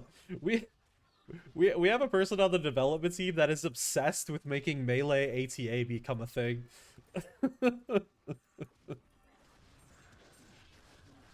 I mean, and from me, from like just a very classic Pristontale standpoint, I'm against it, but I just it would be funny. I mean, they do have Bigger Spear. They literally have a skill that applies to scythes. Why? I don't know. Because the original mod or the original developers are some interesting fellas. But what's up, Sonny? How you doing? Javazon from D2. Yeah, I mean that's kind of it, right? I mean, so Sonho, I don't know if you know this, but um Pristontale EU is, or sorry, Pristontale, not Pristontale EU, has a lot of stolen assets from Diablo 2. Especially like sound effects. And it's quite obvious that the developers of this game took a lot of heavy inspiration from Diablo 2. There's a lot of things that are very similar. My guess is what happened is the original developers like loved playing Diablo 2, and it makes sense given the time frame of the game. And they were like, "Hey, let's make an MMO of Diablo 2," and this is the result. Because so much of how the skills work, like the way you select skills with the F keys, that's exactly like D2. The way that you see two skills, exactly like D2. The potion bar, kind of like D2, with the exception of that you can stack them here. A lot of things very similar about the core way the game plays, and just the fact that it's an action RPG style, like left click attack, right click attack, not WASD. I mean, that's straight out of Diablo. So it's an interesting history of PT. If you So in one of the very early sections of Diablo 2, you fight this monster. I think it's called like a abomination inside of the cave. It's the first cave you go into. Um and the sound effect that the abomination has is literally the exact same sound effect. Yeah, Den of Evil. It's the exact same sound effect, literally the same one that Wolverines have in Pristontale. If you listen to I mean, it's ripped straight from the game. Because I remember the very first time I played D2 was actually after I had played Pristontale. I got to D2 much later. And I fight that thing and I'm like, wait a minute. Wait a minute. And I listen to that sound again. And then I play the one in Pristontale again. I'm like, holy shit, that is the sound. They literally just stole it. Yeah, no, not a bad game to rip off some stuff. It's just funny. And I've been told that there's other things too that are ripped off. I believe the potion noise is ripped off, somebody told me. Like the picking up and I think like this noise when you pick it up and drop it, I think is the same noise that you get in Diablo 2 when you use one, if I'm recalling correctly, but so yeah, it's not the only thing. Let's see. I got the end about what?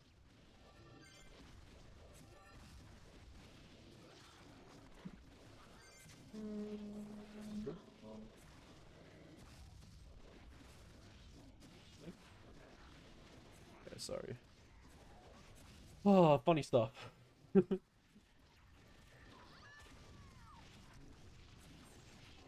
Yeah, no, not a bad game to take inspiration from. And then Pristontale 2 got made, and they took inspiration from World of Warcraft, but they just made it 10 times worse.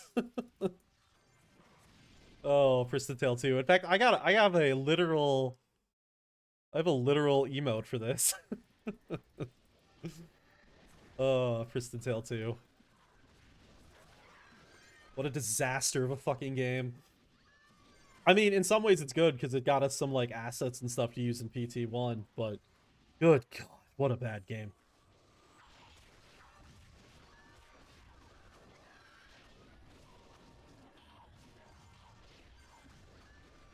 Which is funny too, because the original developers of Pristontale were working on a game that would basically be PT 1.5, and it was called Laxlore.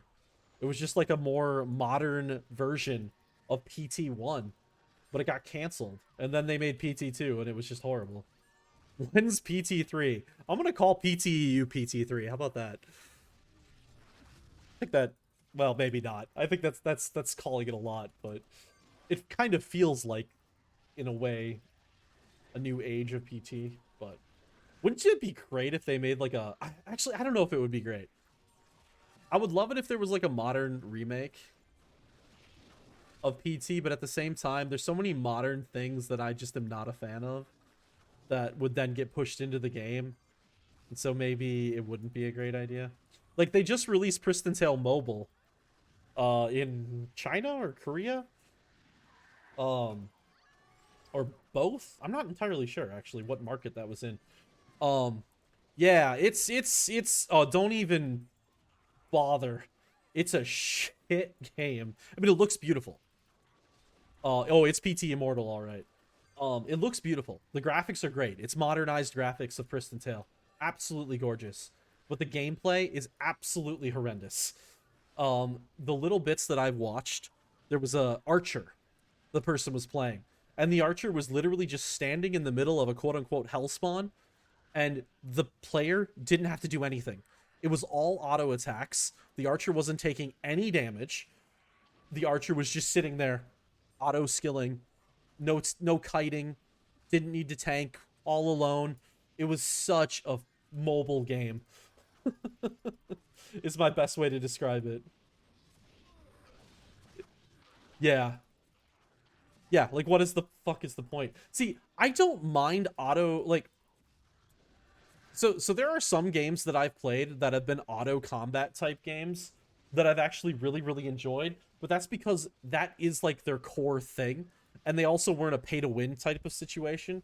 In fact, the one that I really got into doesn't have any microtransactions because it was a PC game, and I really enjoyed it because there was so much strategy in your setups in order to make it work. Like they took the idea of a auto fighter and they turned it into like a thing, right? But no, a game like Pristontale Mobile is literally just cash grab. Like, there's no thought to it. It's just cash grab, auto fighting thing. And yeah, it's sad. It's sad that that's where Pristontale has come. But I mean, yeah, there's a lot of money to be made in the mobile market, so that's why they do it. A lot of people want to pay to to play that content. Yeah, it's all mobile game. I don't really play any mobile games, honestly. Like this one that I was just talking about, it wasn't even a mobile game, it was a PC game. Just because I don't know, mobile games are just not my thing. They're always some kind of gotcha mechanic of, you know, hey, you get to play and have a ton of fun for the first 3 hours, and then you have to pay $50, 50 euros or whatever in order to keep having fun. Have fun. It's like, I'm gonna go play something on my computer. All I use my phone for is like news and shit like that instead. Bing. Radiant, don't get taken. Thank you.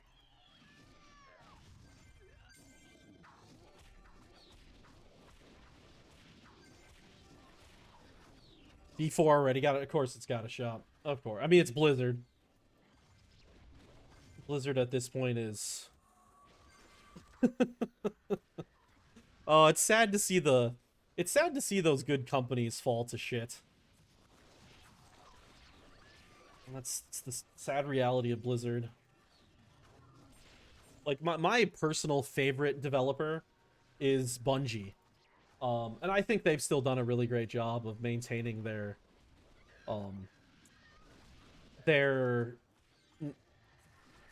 what's the word I'm looking for? Their nature. They've maintained who they are, all this time, which is not an easy thing to do in the game development world. And I'm hoping they got bought by Sony here, what, 6 months ago now, and I hope that they can maintain what they are, but I'm not hopeful. Like right now, they as developers, they have a lot of freedom. They have a lot of freedom from Sony. But the thing I always think about when it comes to these things is they are one failed game launch away from all of that freedom being gone. Because that's the reality of how it works with these things. Once the company starts struggling a little bit, your freedom is removed. Fortunately, Bungie has a track record of making, like, some of the most popular games in the world, so they've got a good track record going for them so far.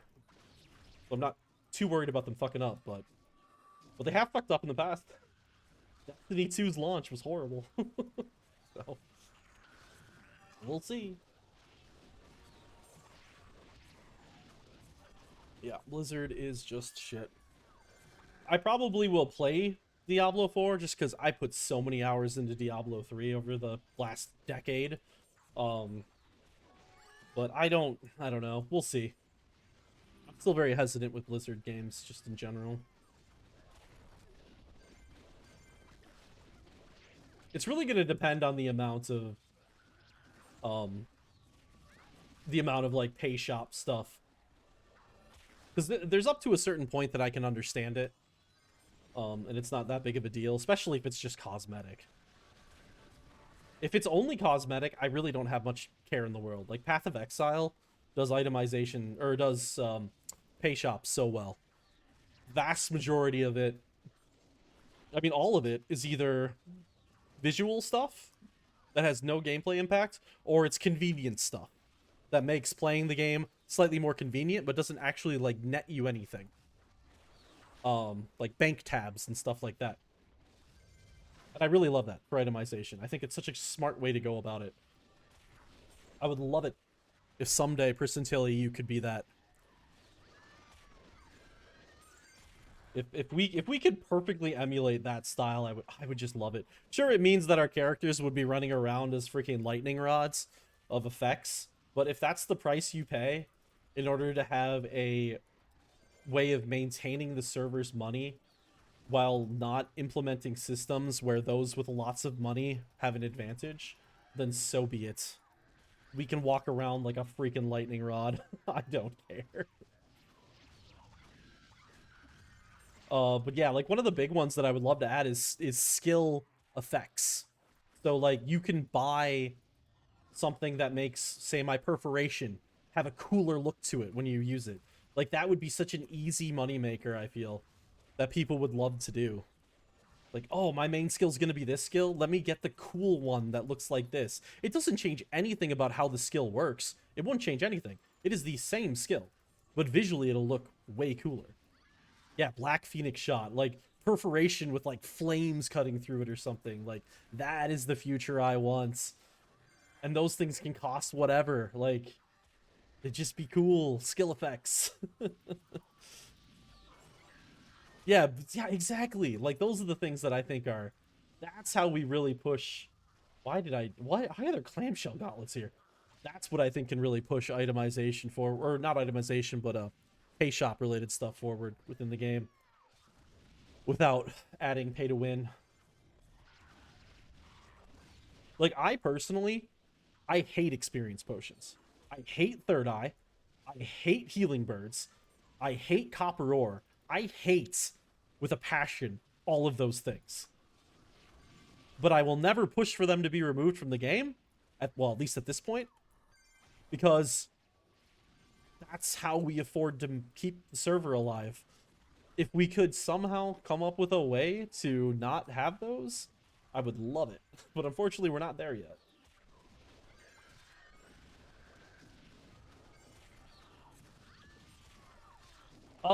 Seasonal bosses in 5. I'm gonna do mush this hour. Let's see. Do I have mushroom cave? Grotto snail.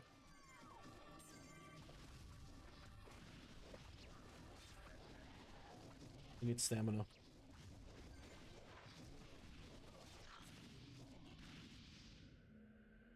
How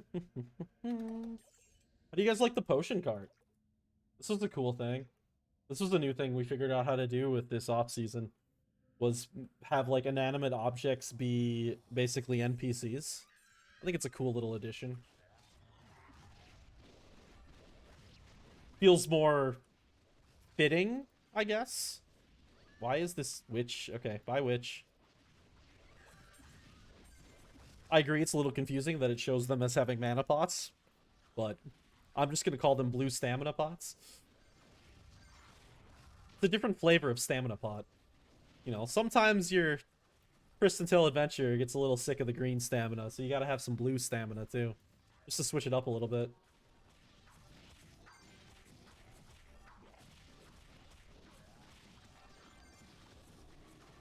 Blueberry stamina pot. Yeah, exactly. Exactly. I love the idea of calling stamina pots Mountain Dew. Like, quote unquote, gives you energy and it's green. And then we can call the quote unquote blue stamina pots. It's like blueberry flavored Mountain Dew. Now I kind of have this idea of making a mod where the different potions are like different sodas. It would be stupid as hell, but I think it would be funny. What would it be? You'd probably have like Coke for health pots. You'd have Mountain Dew for green pots, and then for blue pots, what would be blue? What's a blue drink? I don't even know what a blue drink is. Fanta. Okay, yeah, I could do like a blue Fanta. There's like a blue Mountain Dew flavor. Voltage, I think is what it's called, if that's still around. But I wouldn't want to do 2 Mountain Dews. That could be funny.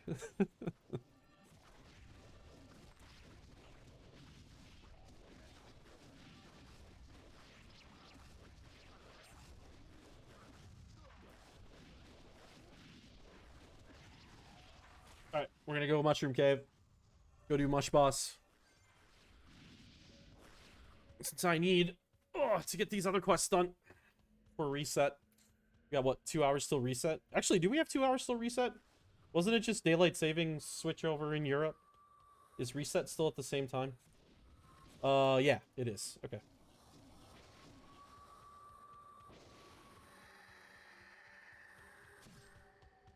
Okay, which one of these doorways is mushroom now that we got 3 different doorways?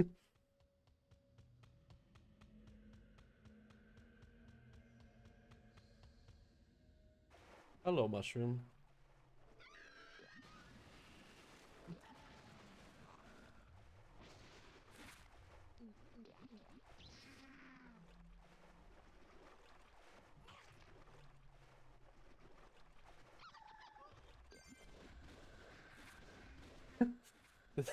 Somebody in my clan chat. Please, potato PC, don't crash. Oh. PT will crash more than just potato PCs. PT will crash, like, top tier PCs. This is a game that was designed to operate on Windows XP.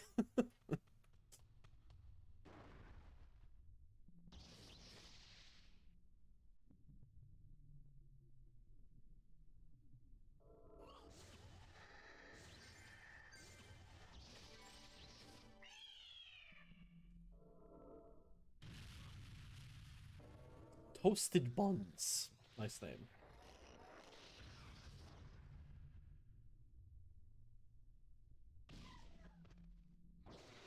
Yeah. Wow, that timer is right on the money for when the boss spawns. That is nice. Am I gonna steal the XP? Nope, didn't get it. Good. I didn't really want to steal it from them. Let's go back to town. Drop this off, pick up the next one so I make sure I have it. Because I'm gonna hit 65, which means I'm gonna fall out. Well, let's see here. Oh no, we only have one more boss time left, don't we? And I'll probably be 65 by then.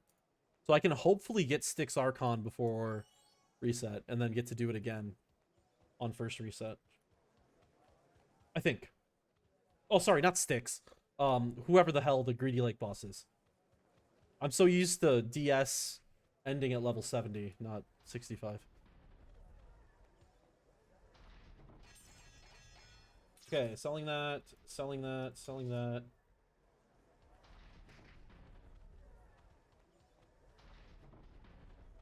Okay, we're gonna take a 2-minute break here. I'm gonna go get some water, use the bathroom. Everybody stretch and do whatnot. I will be right back.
All right, got a new drink. We're ready to go. Well, not really much of a drink. It's just water, but you know, good enough.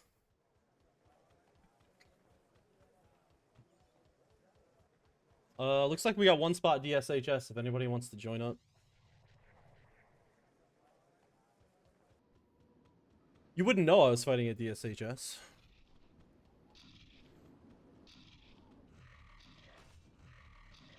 Nobody was there last time for Greedy Lake, so I had to go to DS.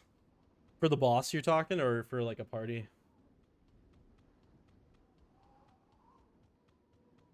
I'll be honest, not really looking forward to Greedy Lake.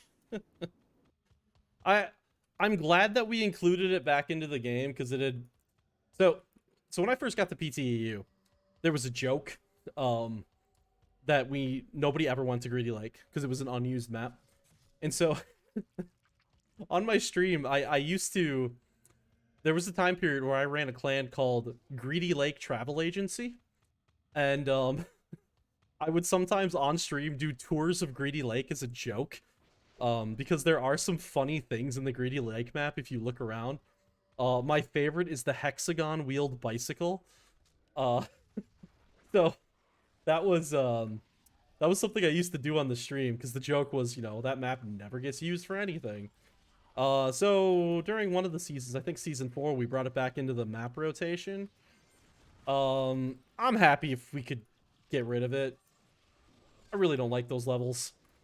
I mean, it was cool to get to experience them again, but I think the map is just kind of lame.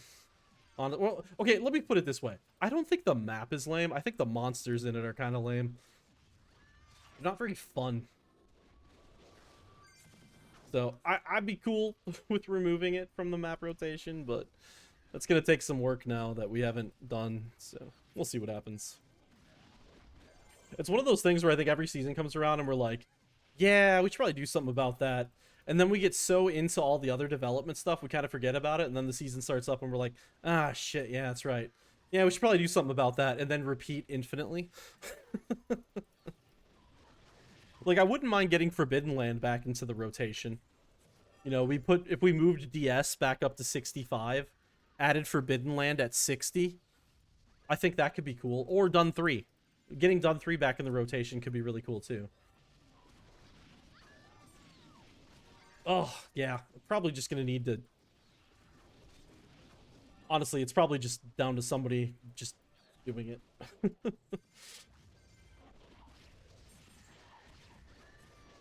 So, we'll see.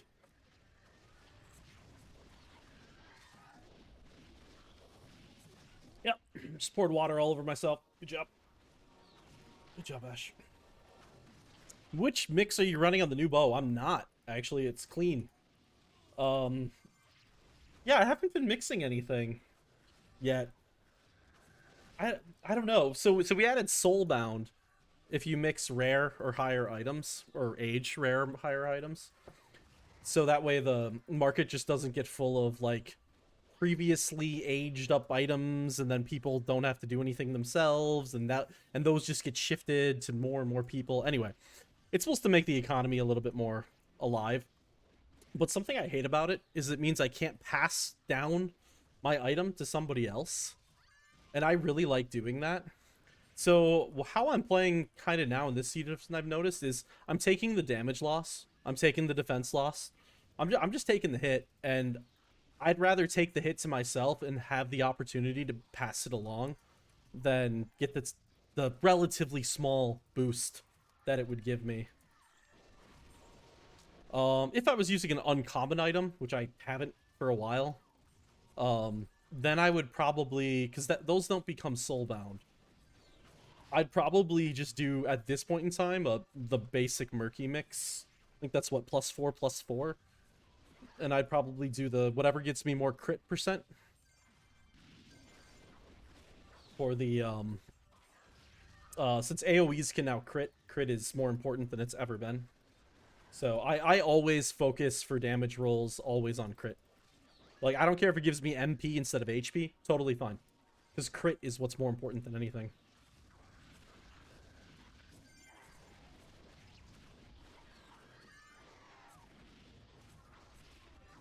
But if you're looking for recommendations for other mixes, I got opinions on all the mixes that I've gained over time, sub-gear especially.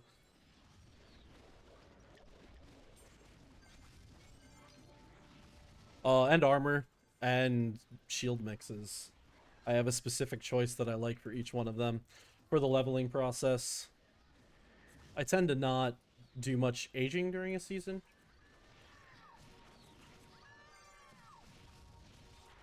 Yeah, that's a good mix. Yeah, that 4% crit is going to be good. It's going to be very big.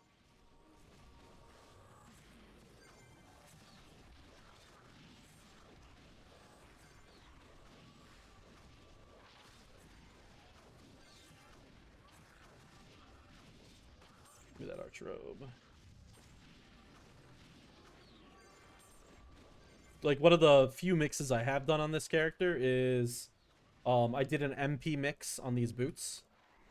And I always recommend to non-caster classes to always do MP mix on boots. Because I think that will net you the most overall, especially when it comes to mana pot usage. You're going to get the most out of your mana pots. When you get mystics, you're actually going to use, like, the full thing. When you use mystics, you're going to get more out of them. One way to think about it.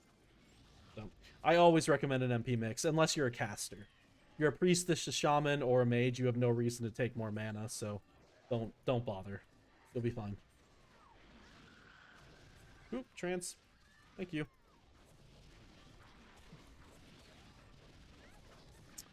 Decent weapon that actually makes sword do anything? Yeah. Understandable. Yeah, I've been fortunate. I have had clanmates feeding me items. And just some old friends feeding me items, because they're... I used to be part of a more extreme leveling crew.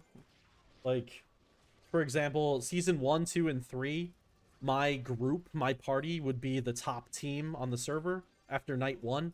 That was like our thing. That we'd always aim for. We'd always be the top crew. We'd always be ahead. And then after like 8 hours or so, then we'd take our break and they'd catch up. But we were always part of the like higher crew of leveling.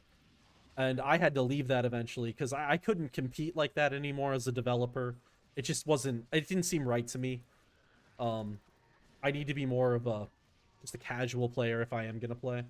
But anyway, those people are still around and they're still playing. So I end up usually getting a lot of gear from them as they go through the game many levels ahead of me. Which is convenience.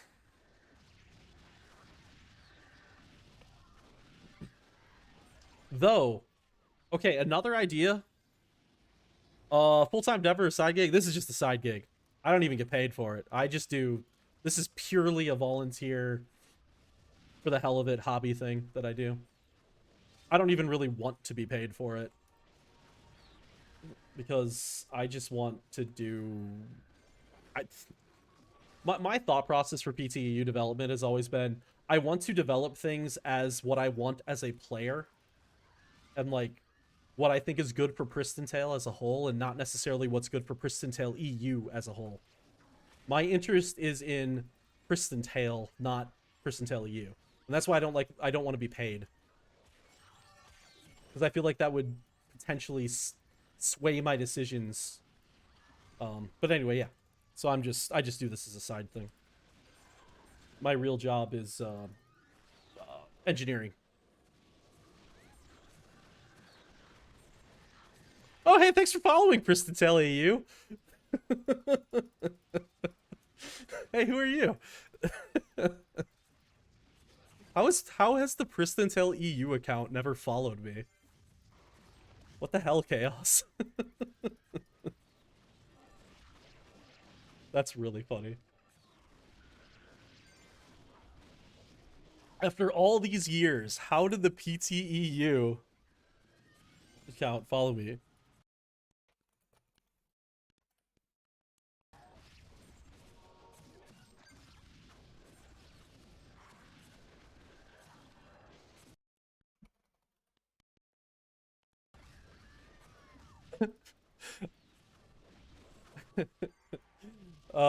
I'm getting a DM. The Pristontale EU account cannot type on my chat right now. So everybody say hi to Pristontale EU that could not respond back in chat due to some restrictions on my chat.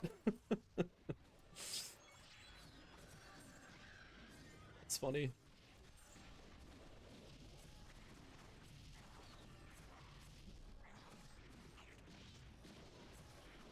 Quickly made a swap. There we go. Hello, Chaos. Welcome to the stream.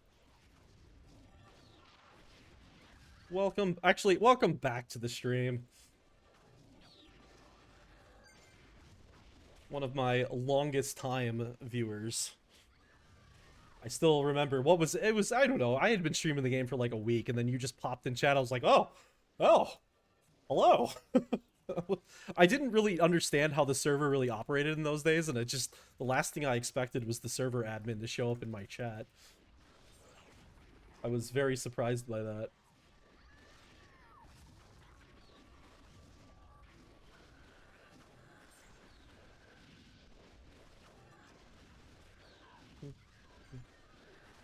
All right, let's get this mana. Where are we at here anyway? Oh, we're at 69%. Nice.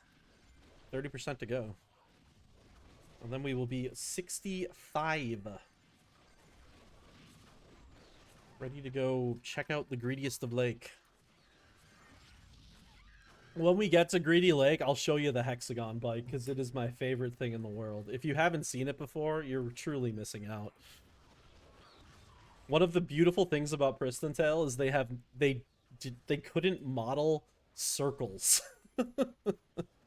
So that led to some amazing things in the game. So because of that, we're gonna go check out the hexagon bike. Like, just look at the base of this thing. Obviously, it was probably meant to be a circle. It's not. It's a hexagon.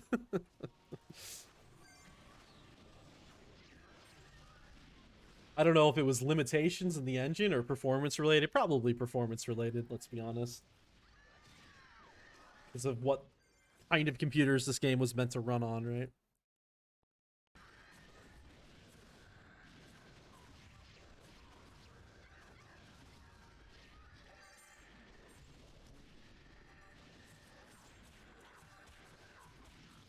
But yeah, we'll check out the hexagon bike. Well, whoa, whoa. Man, I really gotta fix that so it doesn't play through my speakers. It freaks me out every time I get a sub. It's good, though, because then I never miss the sub.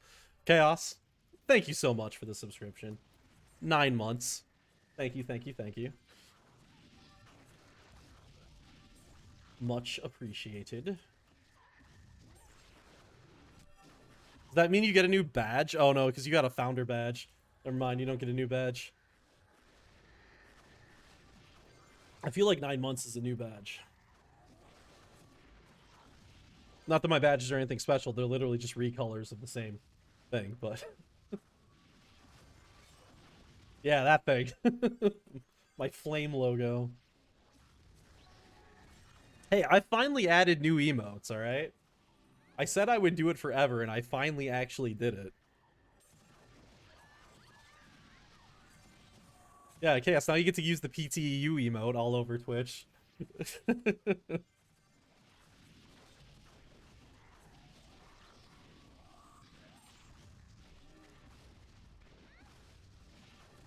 Gonna abuse that, yeah. Abuse the PT2, the no PT2 one, please. Oh yeah, and the devlol. I forgot about devlol. That's where that emote came from. It was from my stream. But it's on the main Discord now, too.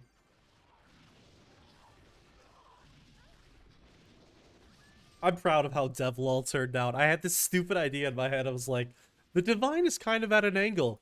Just like the the lull thing. Wait, what if I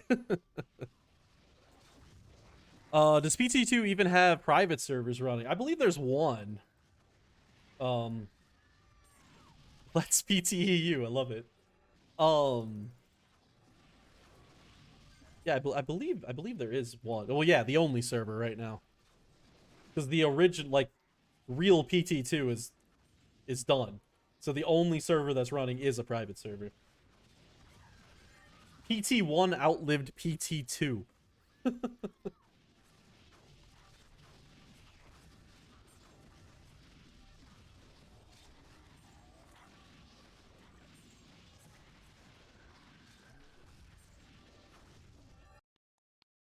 What was I gonna say? Oh, you know what emote I want you to add, Chaos, into the game? This one, the GZ emote. I think that would be a great one in game. And I was thinking it would just be EGZ. Instead of like an E a number, just EGZ. So people would be able to remember it very easily. Yep, exactly like that. EGZ. That could be a great one. I can get you the image. Because it's just such a classic Pristontale like comment to make. And having it be on an image I think could be really cool. Yeah, or make it when somebody says GZ. Yeah, that could be cool too.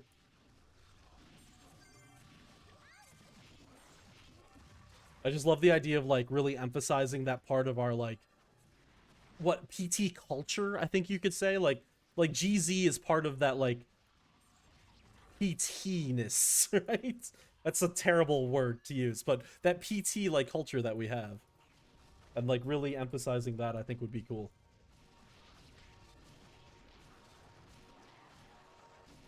Yeah, that's a combination of words I'm never gonna say again. That didn't come out. That didn't come out the way it was supposed to.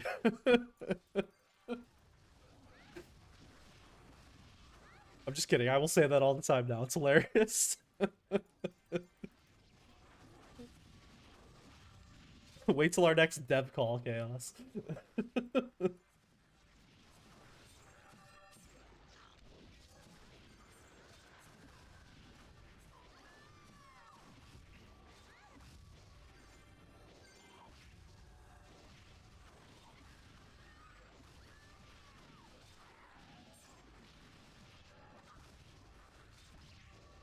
All right, we are down to 20% to go.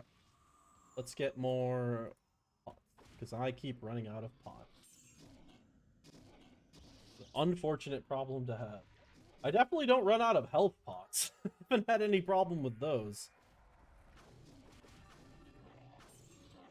Let's just kill these guys. They might be taking up a flag. Die, die, die, die. Oh, I probably have stat points to put into skills, don't I? Or to stats. There we go. Am I full epic yet? I don't know if I have a single epic. I've got my one legendary, and then I've got commons and or uncommons and rares. Pumpkin showed me his juicy gear. I assume he's probably getting supplied by Freedom with everything. Be my guess. But then again, I've also been supplied by Void, so I can't say too much.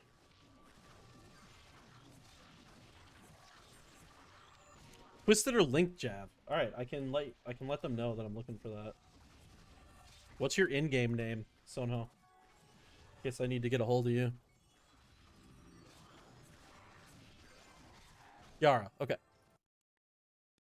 Oh, you're next to me. Oh, hi. I didn't know we were playing together. Hello. Wait, we've played together for a while now too, haven't we? I didn't even realize. That's funny.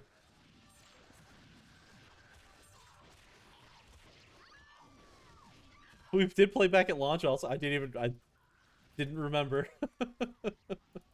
Oh, that's funny.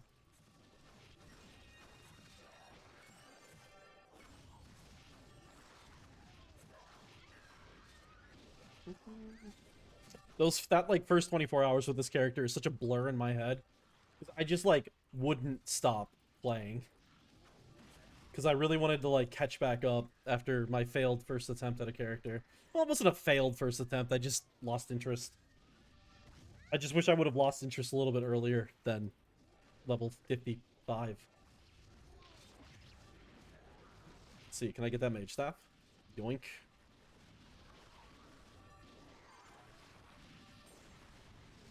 Oh no, 20 without a single quest. Okay, question for you. Did you see the new help guide thing? I'm gonna ask a investigative question for one of the members on the development team.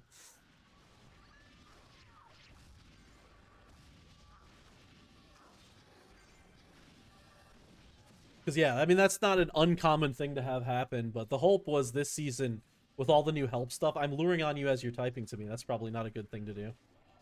Attack me instead. Oh wait, you're not even taking damage. Yeah, I saw something about it, but I thought it was only the boss quests. Gotcha, gotcha, gotcha.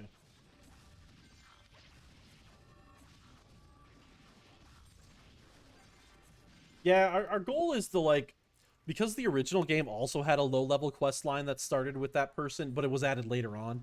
So at least people who played a little bit later on in the game's life should like naturally probably do the same thing that our quest line starts with, but it's still organizing myself here. Freaking chair's busted. It was broken the first one. Oh yeah, that's right. Forgot about that.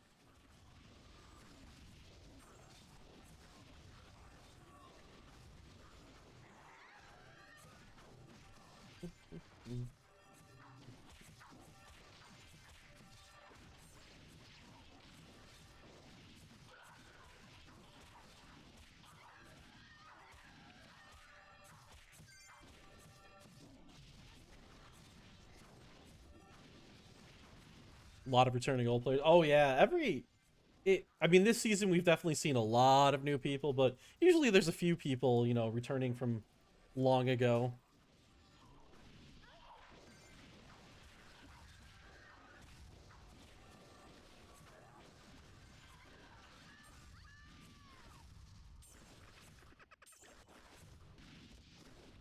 which is always fun. Always fun to get people back.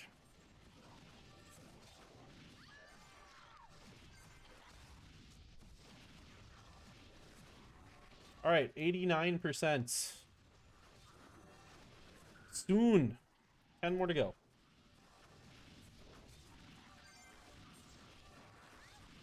Too bad it's hard to find info on builds or so on. Yeah. Yeah.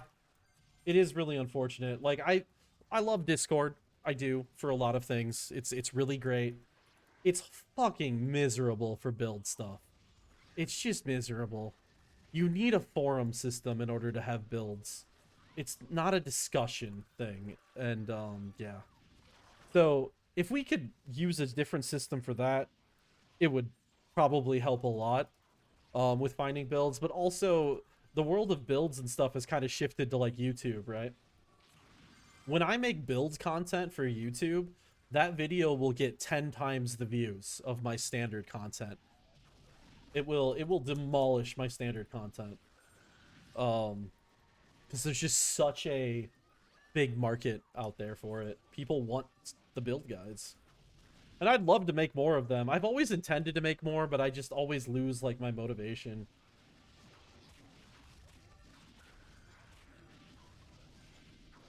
I've wanted to do it for like 2 years now, and I still don't do it. Basic builds on Discord. Yeah, if you go in the mech channel, I've done that on the mech channel because I've written up some very long posts about different mech builds. Because mech is kind of like my baby, so to speak. I've been asked to do similar things for other classes, but I've just never.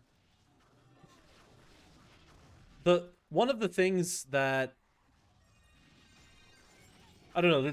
I've never had the desire to do them for other classes because mech is the one that has a lot of like customization and like if you want to really understand a mech, you do really need to like know about a lot of different build options. So it's really important to get that info out there.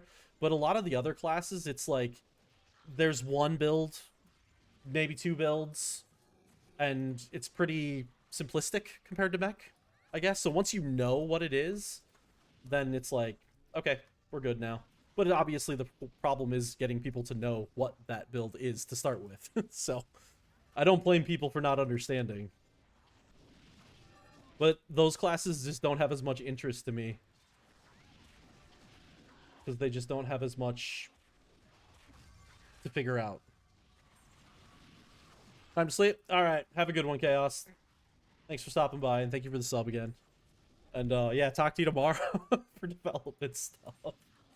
But have a good one, Chaos.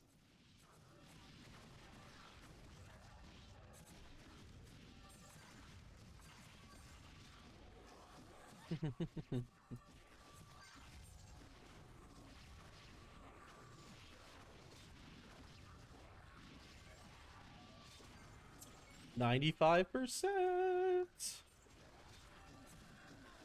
Yeah, so I'm gonna level. I will then head out of this party, and we'll go do a Greedy Lake tour. And then, just to have a little bit of downtime, a little bit of a cool down. Um, and then I might actually aim to do some soloing in Greedy Lake. I haven't really soloed on this character yet. I prefer parties, of course, because it's seasonal, but I kind of want to try a little bit of solo. It's been a while. I really enjoy archers soloing. I think they work so well with it. Oh yeah, that was another one of my YouTube videos that did really well. I had a, I don't know, it wasn't really an archer build guide, but I just had a guide where it's like, this is how you play archer. And I was kind of explaining like kiting and stuff like that. And that one did really well too. The people just really want that kind of content.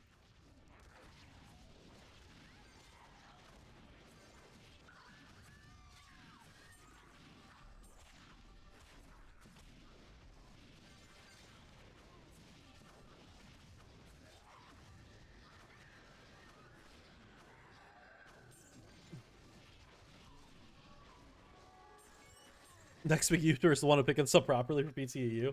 I mean, I told so recently we have a streamer chat thing where the people who do stream the game regularly do chat a little bit, and just to coordinate if we're gonna do raids or something like that, right? But I was in there and I was like, guys, if you really want to pick up your like YouTube part of this, make build guides. Just make build guides. They can even be the most simple thing in the world. There is such a demand for build guides. We just need somebody to make them. I guarantee you will get good views on it. Excuse me. Well, good views for Pristontale community. Look, there's not many of us, all right? Set your expectations properly. If I can get a video to 1,000 views, I consider that pretty much a huge success. Because there's not a ton of people in the world.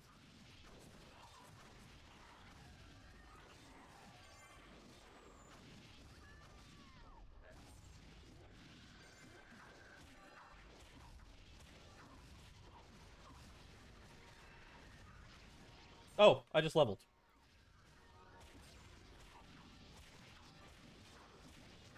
We 65, yo. Time for some the darkest of Sanctuary. It's see, the one part I don't like about the 64-65 point for an archer is that you get your weapon at 64, which is cool. But then you hit 65 and you're like, all right, time to upgrade my... Oh, never mind. I already got my item because it was last level. It's so weird because there's never anything else that applies to. Like, all the other 65 items are 65s, not this random 64. Like, I'm not totally unconvinced that the 64 for Chaos Bow wasn't literally just a typing mistake by the original devs and they just committed to it. Because it's just so random. It makes no sense. I mean, also, the Titan Bow is 59. Why? Why? What was the reasoning? Nothing else is that way. Okay. I do believe we're gonna leave it there.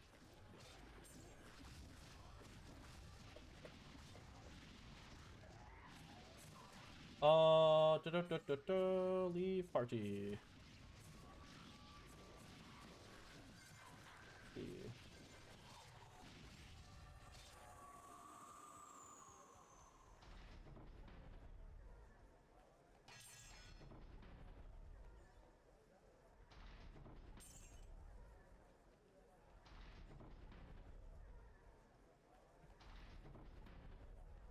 Okay. Sell some shit. Get set up a little bit here. Go away, go away, go away, go away. Go away.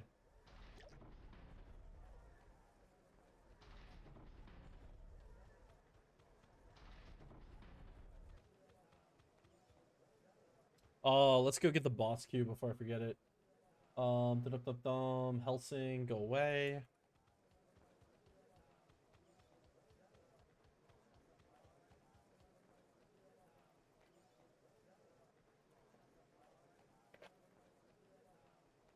I really hate the aspect of the Halloween event where it's always night. It's so stupid. Everybody just thinks it's a bug, and I understand. When I first started, like 2 years ago, when I experienced my first Halloween event in PTEU, I remember submitting a bug report thing being like, hey, it's, you know, it's not getting light. It's always dark. It's like, yeah, it's part of the event. It's just, I don't know.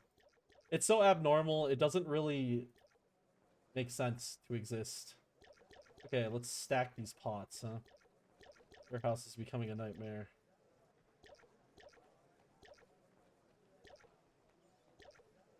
You don't live in the north, do you? I do live in the north. I live in Minnesota, in the United States.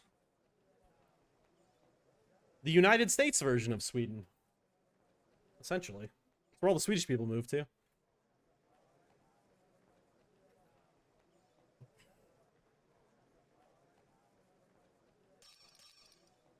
Let's see. We're gonna keep that just in case.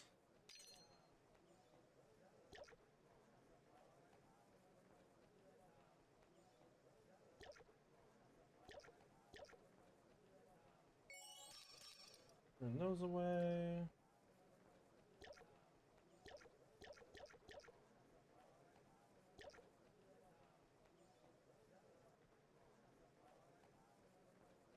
Don't see some sun from like April until April from like today. Ah, yeah, I suppose it is that time of the year now, isn't it?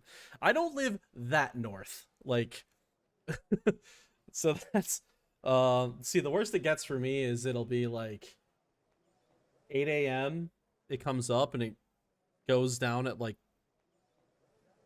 4 p.m. But, you know, still get those good old negative 40 degrees Celsius days, so it might not be as dark, but it's still fucking cold.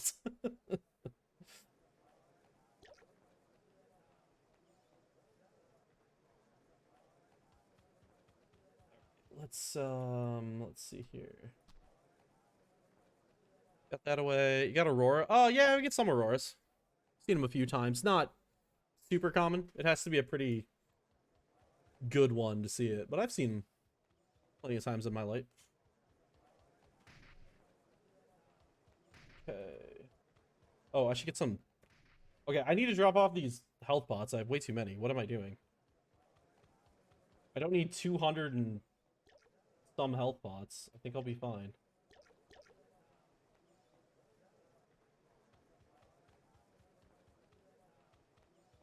We definitely don't get, yeah, negative 40F. Also negative 40C. It's the same temperature. That's why I say negative 40, because then I don't have to translate it to anything. But yeah, I have, okay, I should say, it's not common to be negative 40, but I'd say about once a year we'll get to like negative 20, negative 30. No, no, no. Negative 40F is negative 40C. They are the same thing at that specific temperature.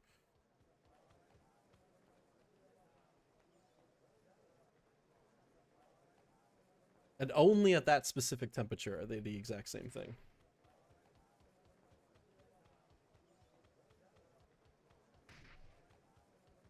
Okay, so I didn't have quests, so that's good. And I should actually, oh, I should have grabbed Stam. I'm getting distracted here. So we're gonna go run over and get Stam now. Yeah, I enjoy the cold too. I fucking love the cold. Right now it's I gotta convert this to Celsius. Um so right now we're going through like a unnatural heat wave for this time of the year. And it's 20 degrees outside right now. And I fucking hate it. Because it's November 1st. It's not supposed to be 20 degrees outside. It's supposed to be like 0. And I hate the heat. I hate it so much. Anyway, I'm getting distracted again. This is the NPC I meant to go to. Yes, thank you. Yes. Uh, Hopefully they don't do a lot of talking in this. 100%. Yes, 100%. I've always said you can only get so naked.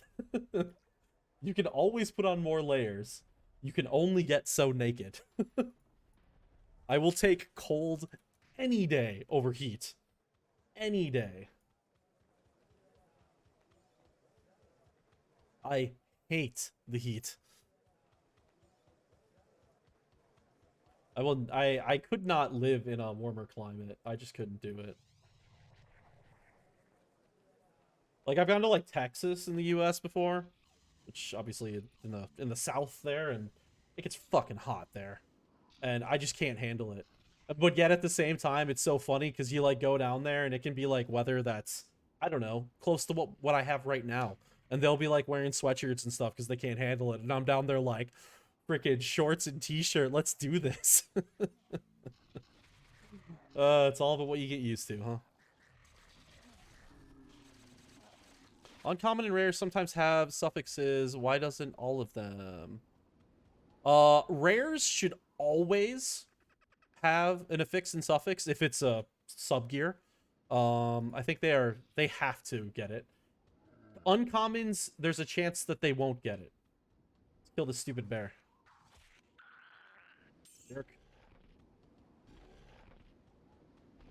There is a chance that they won't. And that's just the development choice we made. Oh, a pro tip. What's the pro tip here? Watch out, ranged monsters here are beyond your skill's reach. Yeah. You want to bet? You want to bet, Verb? I challenge that assumption. That is a lot of people.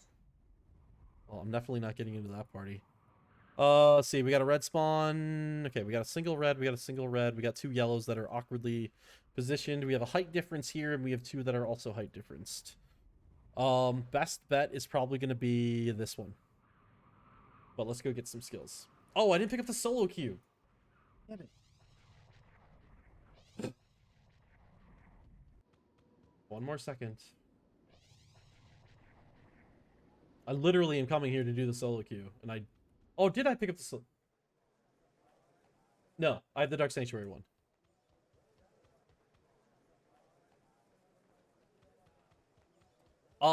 No, it's not counted in the 36. It's an additional stat gain. So if you have something that has 36 defense and the suffix adds 16, then its total is 52.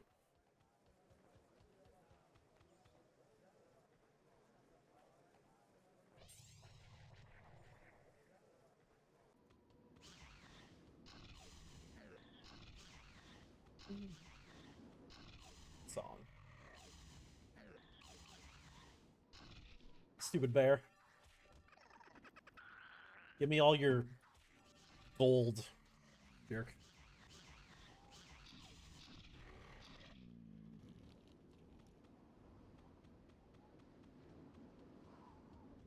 No one's selling javelins. I feel like I had a pretty decent javelin not that long ago, but I had no one to give it to. So, yep, probably shouldn't have even mentioned that.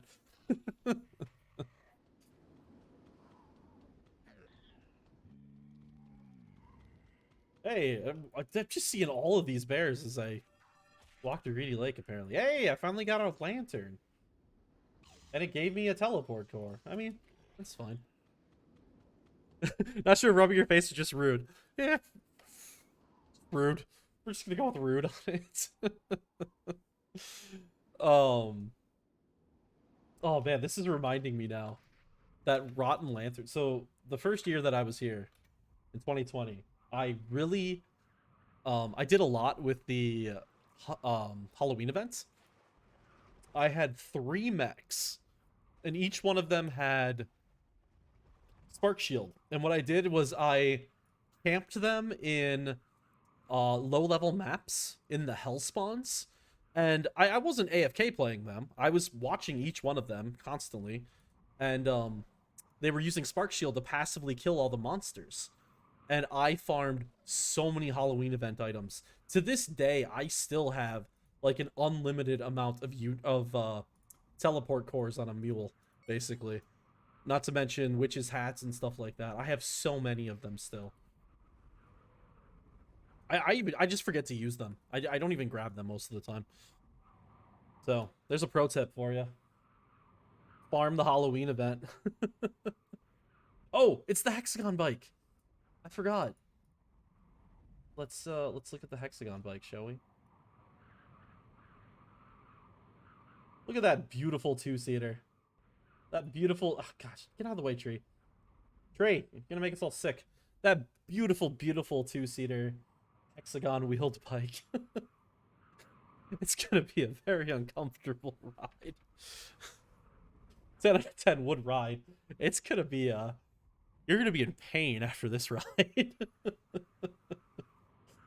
What I've told Chaos is we've talked about adding mounts to the game on many occasions, and I've told him I will only agree with adding mounts to the game if you give me the hexagon bike as a mount.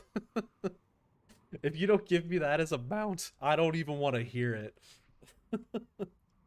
Because overall, I'm not really a huge fan of adding mounts to the game, I'll be honest. I don't think it's necessary. We move around so quickly. We don't really have to go that far. And I think it just visually looks so out of place for Pristontale.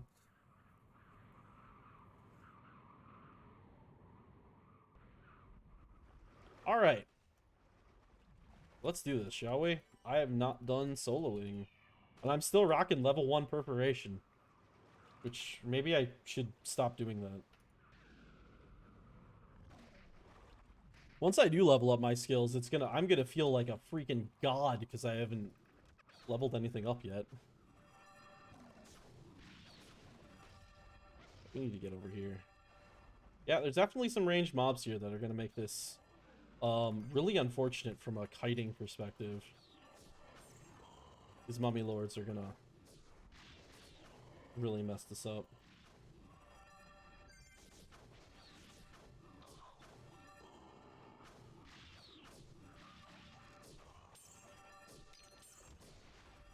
Dude, get over here. Get over here. Hey, a bear. Give me a better lantern, please. Nope, that's not a lantern. Oh, and a Halloween ghost. Okay. Hey, we got a... Ooh, isn't that the good lantern? Infernal? I think it is. Yeah, it is. What am I gonna get? Oh, Murky Force. Actually, I'll use that.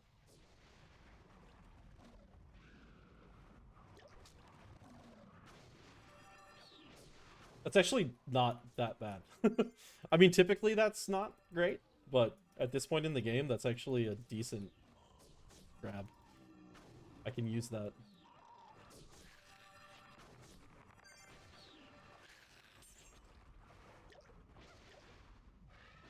Come on. I need more monsters to spawn in. I need to figure out where I'm positioning here, because I'm pulling too far away. Definitely an awkward, luring solo map. A lot of monsters, you know, we got a lot of monsters with speed, we got a lot of monsters with range. It's kind of difficult to keep a pack going here. But we'll try anyway.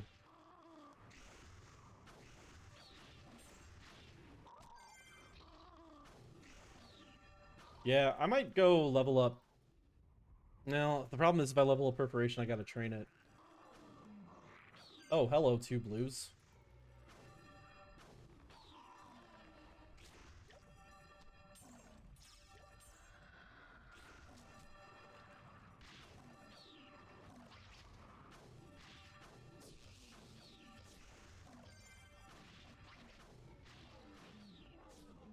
Let's see.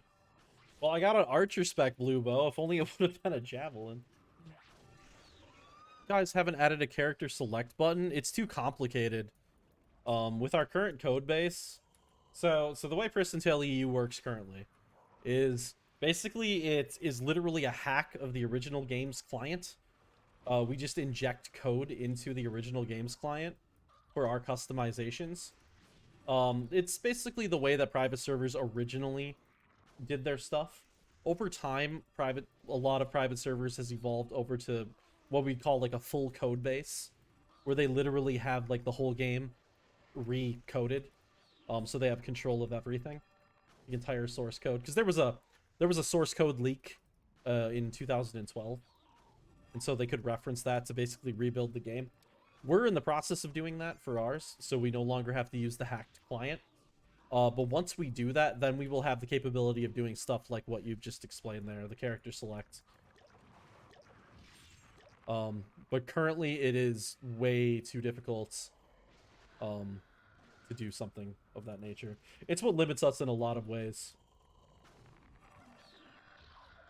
whole hacked client thing.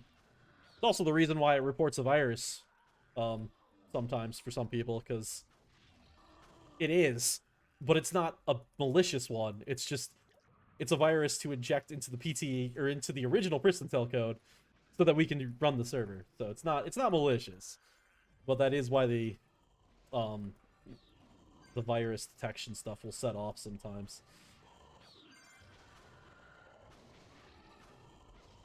But eventually, we'll be on a full code base and we won't have to worry about that kind of stuff.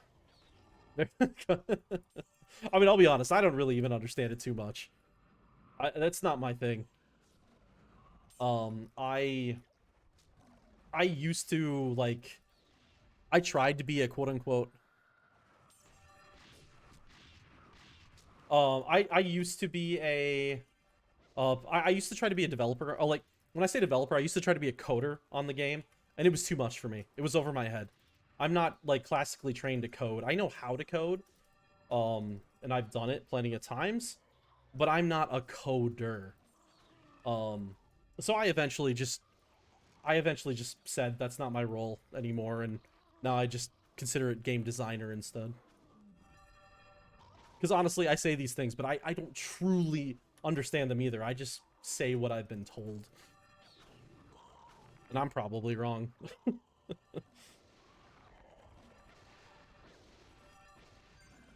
What's your job, Sonho, if you don't mind me asking?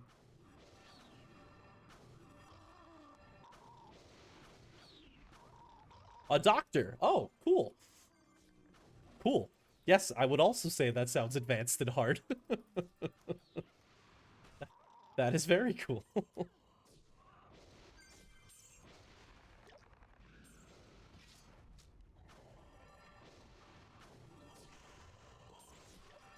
Psychiatric field. Oh, very cool. Very, very cool.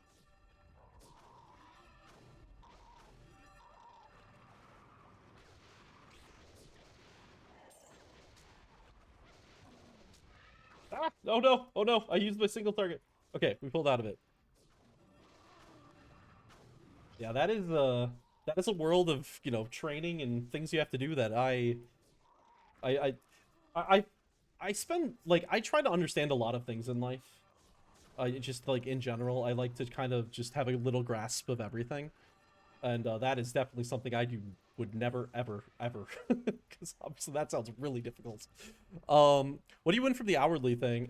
There are a bunch of prizes. They're usually not super amazing.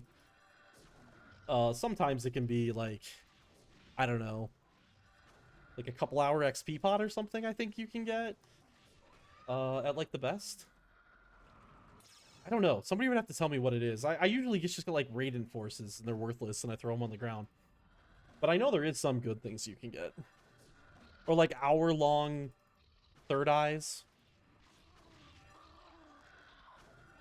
On Babel, you can get better stuff than seasonal. Because here we have to worry about kind of breaking the game progression. Whereas we don't have to do that. We don't have to really worry about that with Babel. So, because it's already progressed. So they'll get like Mirages, Celestos, higher level stuff that serves more purpose.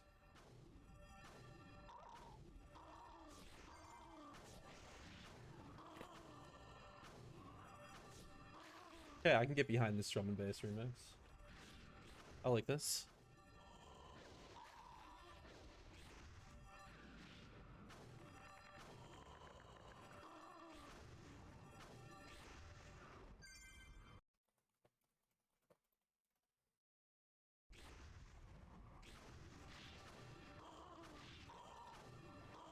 Have I won this season? Yeah, I think I actually won a couple times this season, now that I think about it.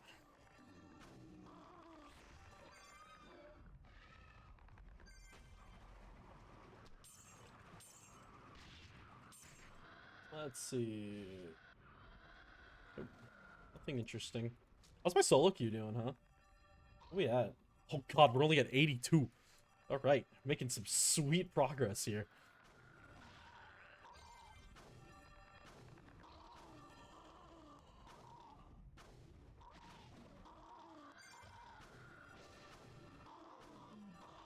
I mean, it was a good thing that we upped the requirements for doing solo queues, because it does mean you don't have to head back to town as much. But you outdamage me by far.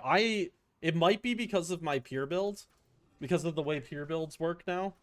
Because if you look at my stats here, if you can read them, I have very low everything, and then just everything pumped into Agi to give me just as high damage as possible.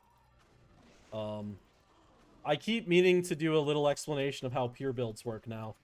But essentially how it works is, as you get further and further into committing your stats, like, as you get higher and higher agility past the point of normal item requirements, so it'd have to be in the pure range, the amount you gain from placing stats into your main stat goes up and up and up and up and up, and you gain more and more and more and more. It scales up massively. Basically, if you make a character that is 100% pure, and when I say 100% pure, I mean you only have enough stats to use your weapon. That's it. Nothing else. So you have base spirit, you have essentially base strength, like, or not base strength, but you have very low strength and stuff like that. Then you should be doing 40% more damage than a person using typical gear. That's like the easy thing to remember. But why do you gain 40% damage? Well, because you're weak as fuck. Because in order to gain 40% damage, we're talking you have no mana because you're min spirit. You're talking you have no strength. You have no armor, basically. You have low sub gears. Like, you are a walking, like, you're a glass cannon is what you are.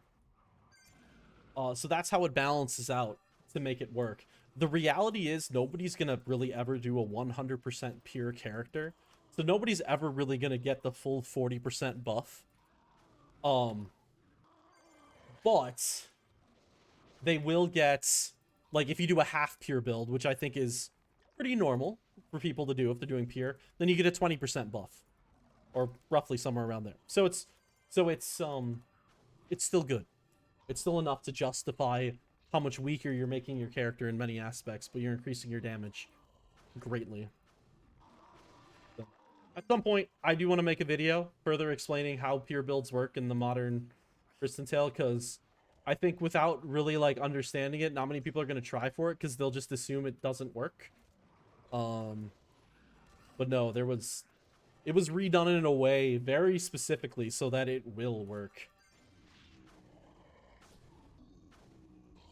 I went a little nuts with the math formula for it, but it's good.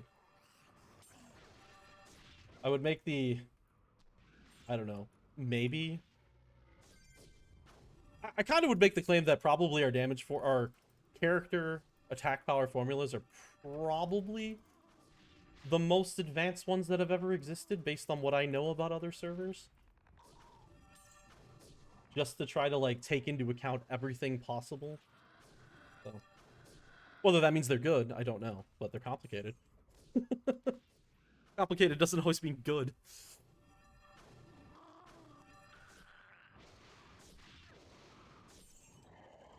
Okay, we got 2 minutes till boss. How long is it gonna take me to get over there? There's a person. I have a clanmate over there. I think I'll go head over and join up. We can get a party.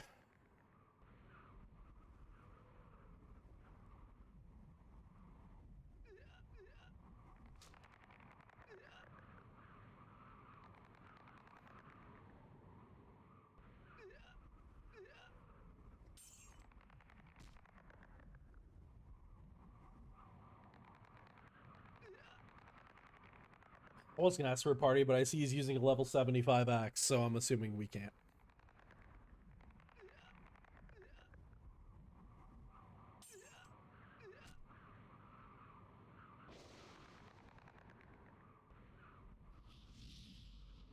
Kraken. Do I know Kraken? I feel like I do.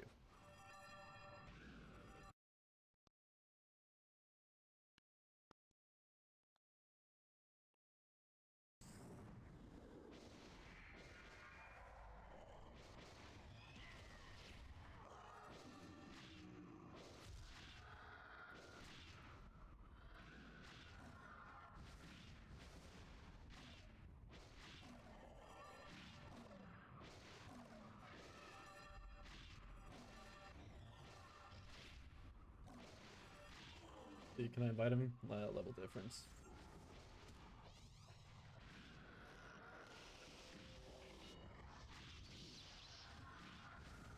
Oh, Ursa. Oh, already in a party.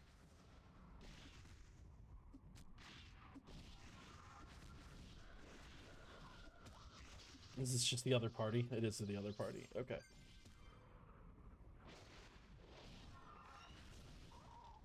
Seasonal bosses spawning now. I should have buffed before the boss spawned. Especially when they die in 14 seconds. And am I even going to get a roll? I did get the roll. Okay. Nope. Rip in peace. That was... It got demolished. Okay, how's my solo queue going now? We are at 121. Also, how's my buddy going? 700k. Let's go do some selling.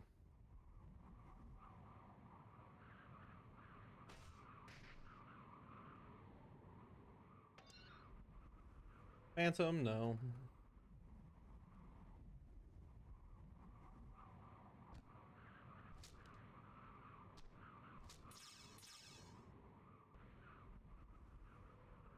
Anything for that? Oh, turquoise stone.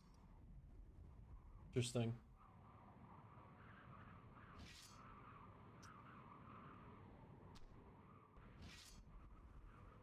Ooh. Ooh. I found some good, here.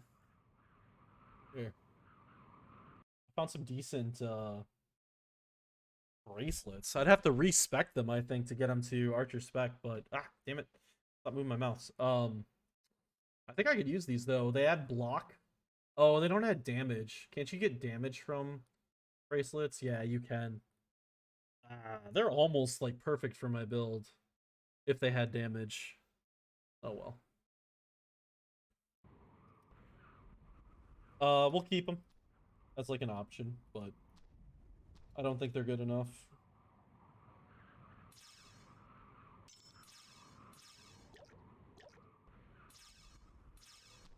Close, though. They were close.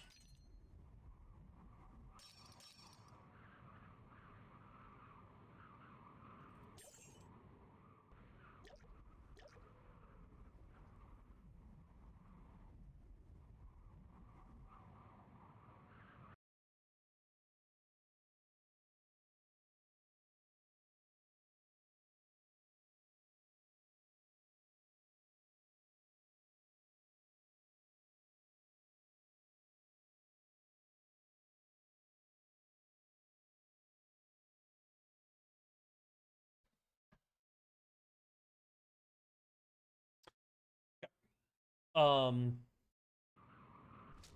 yeah, let's go. Oh yeah, we have reset in four. Oh yeah, reset in 40 minutes. Um, if you just did a boss quest, go turn it in now.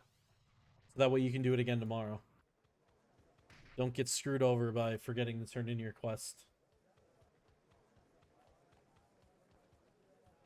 Because I have done that more times than I want to admit. Turned in. Okay. I'm gonna be right back. I'm gonna take a quick break again. I gotta go take out my contacts. They're driving me nuts. But yeah, be right back. And we'll continue the shenanigans. Oh, I just realized I'm still in a party. Leave party. Okay, be right back.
Alrighty.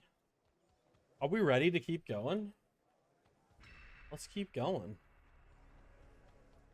I had thoughts of stopping the stream, but I was like, nah, it's still really early in the night. Getting a little hungry, but I can delay. We'll go a bit longer. Try to go till after reset night. Let's see. We got every pot we need here. I'm gonna want more stamina. Let's go pick up some. Maybe we can get up to 1,000,000 and I can do a bunch of rerolls on the armor tonight. Make for some fun stream content, huh? Watch me gamble away all my gold.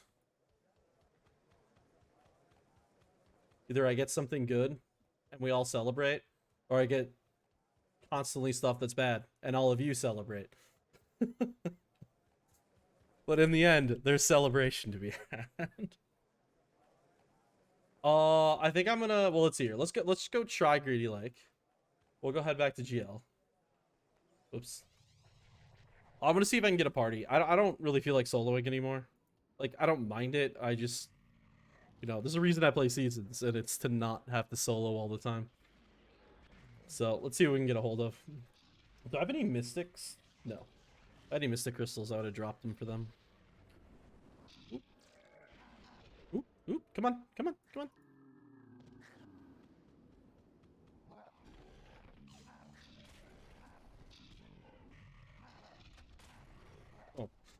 I almost instinctively took their blues.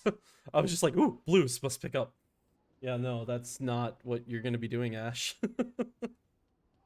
that is not what you're gonna be doing.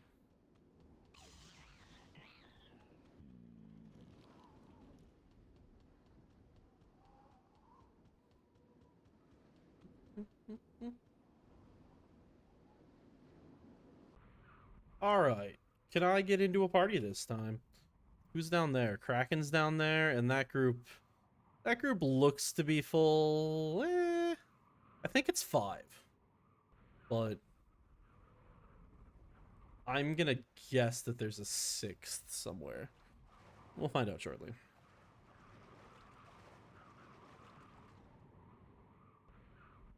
Yep. There we go.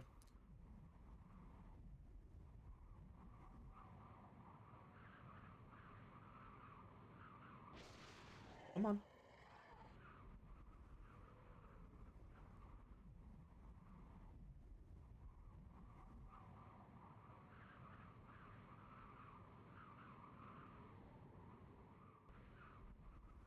Oh, that is 5 people. Nobody's shown up, so assuming no one's AFK, which I'm, or not AFK, but away, which I wouldn't doubt. Oh, somebody's leaving as soon as I get here. This is the greatest timing of all time. Oh my god, look at that timing. Oh, never mind. They had a spot anyway.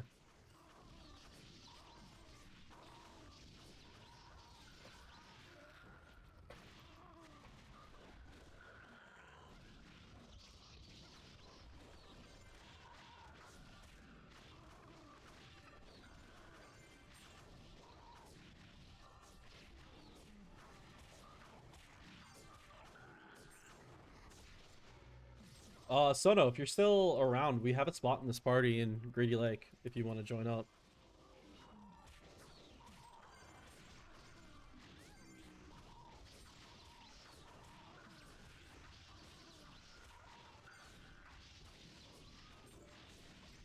Gotcha.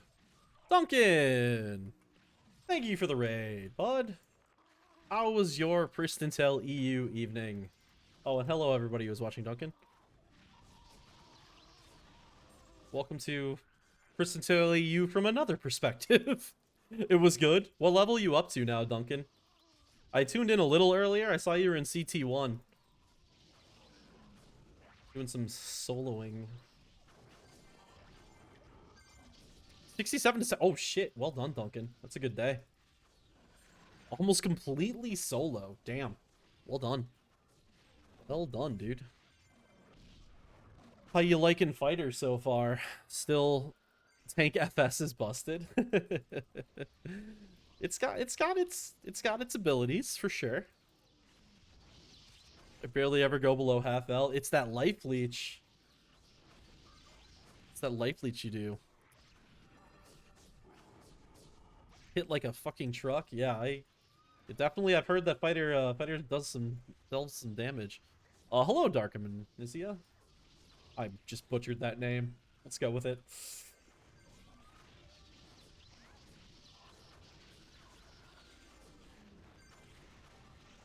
Cool though. You you excited to keep pushing that fighter forward? Or like I guess my question is how does that fighter compare to the other classes you've leveled up so far? Better?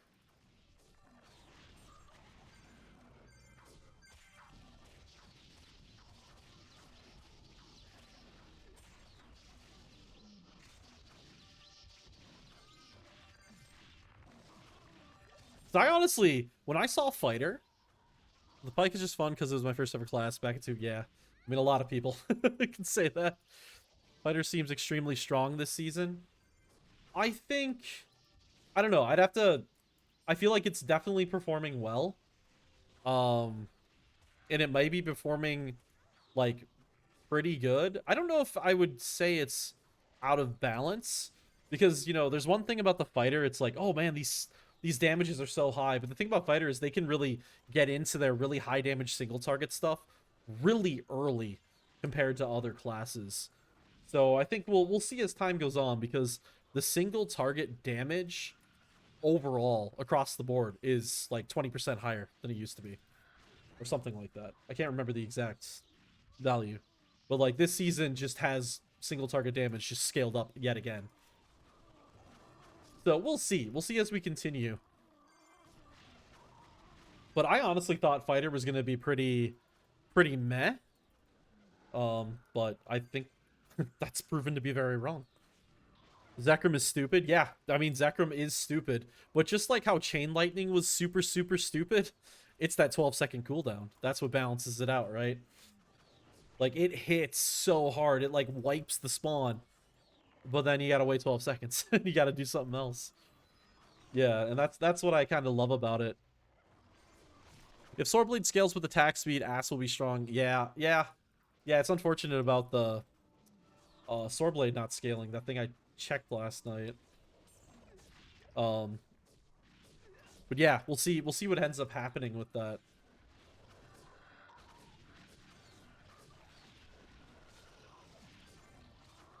So yeah, I think the idea would be that that attack speed buff does apply to things like Swordblade as well as the AoE skill, but if I the thing about Pristontale's skills is that they vary so much in terms of like sometimes attack speed buffs will affect the skill, sometimes it won't.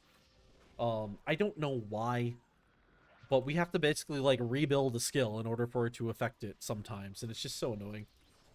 Hope it stays like this. I don't trust Verberin waiting to nerf my damage. I mean, Verberin will do what is in the best interest of balance. So, we'll see how things go. I think he's proven to be pretty... Like, obviously it takes some time and mistakes are made, but mistakes get made in anything. But I think with this season overall, it's been fairly balanced. So I think it kind of proven that in time, you finally get things figured out. Oh no, Verb's an asshole. Don't say he's nice. No, Verb's an asshole. I'm just kidding. I love the guy. I just love ripping on him. It's the nerf the early game cyclone damage. Early game cyclone damage you say is high, huh? Interesting. I didn't feel that.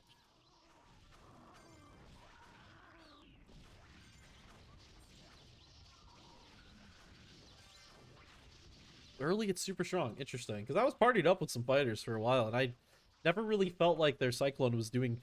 Honestly, from my experience as a not fighter player watching the fighter, I thought they were doing... Like, it didn't feel like they were doing anything at all. But that's not enough data to, like, make a decision, so... Just a general thought that I had. But good to know. Good to know. I don't know why fighter became, like, such a popular choice. I thought because remember my developer preview thing where I played the fighter and didn't I just like it went horribly. I like died right away. And I remember everybody in the chat at the time was like, "Oh shit, well, fighter's busted. You know, nobody's ever going to play fighter. It's going to be the worst thing." And in the chat I was like, "No, no, no, people. Realize I am not a fighter player." Of course I died. I don't play melee classes.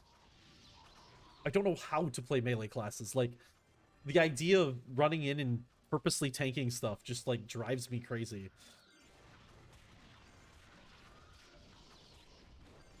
I must fight.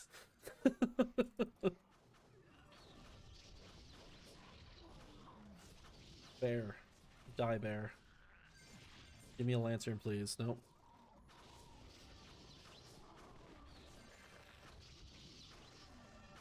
I mean, assassin is always going to fulfill that role of glass cannon melee. They're always going to take hits. You know, they have the 40% evasion buff, which on paper you're like, holy shit, this is a lot of evasion. But at the same time, you got to remember that assassin doesn't have a shield ever. Like they need that block to survive. Their health is on average just straight up lower than most classes. So they are, despite those buffs, they still do suffer a lot in the survivability department. But from a damage perspective, I feel like they've been good.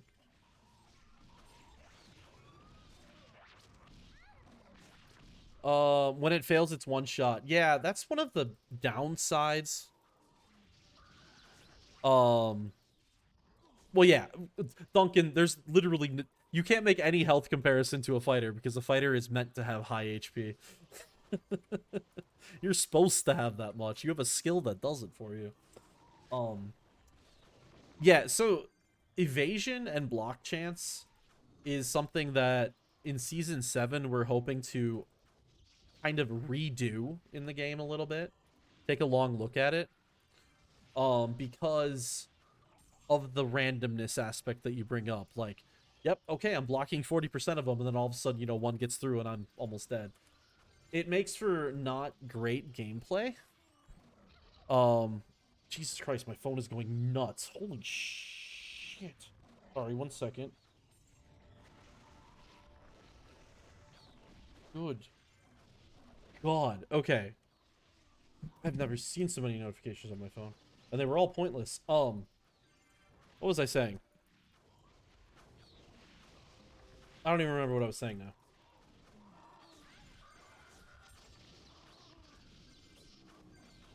Best changes in season 5 was the affixes. Feels like, yeah, I mean, affixes definitely feel like Subgear was always kind of lacking, right? And so it does help in that regard. Not to mention it allows you to customize your character a little bit more. Well, the problem with affixes right now is it's not done. There still needs to be a reroll capability. For affixes. We have a idea. So we have a whole thing for how affixes rerolling should work, and you won't get an infinite number of affix rerolls because that would just be stupid. You would just end up with like god tier weapon or god tier items. But we do want to allow a limited number of rerolls to try to get better affixes.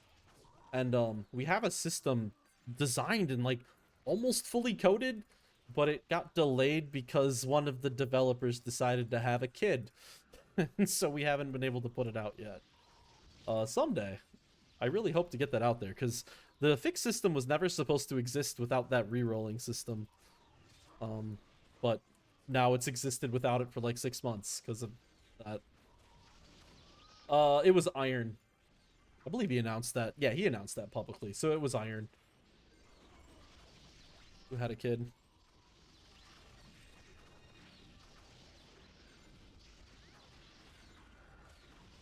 These changes must give you a headache. I'm the one who does a lot of. So the itemization stuff, most of it is me. Item rarity, item affixes, new drop rates, all that's me. Because I love it. It's all math, and I love doing the math. Well, I guess affixes wasn't purely math, but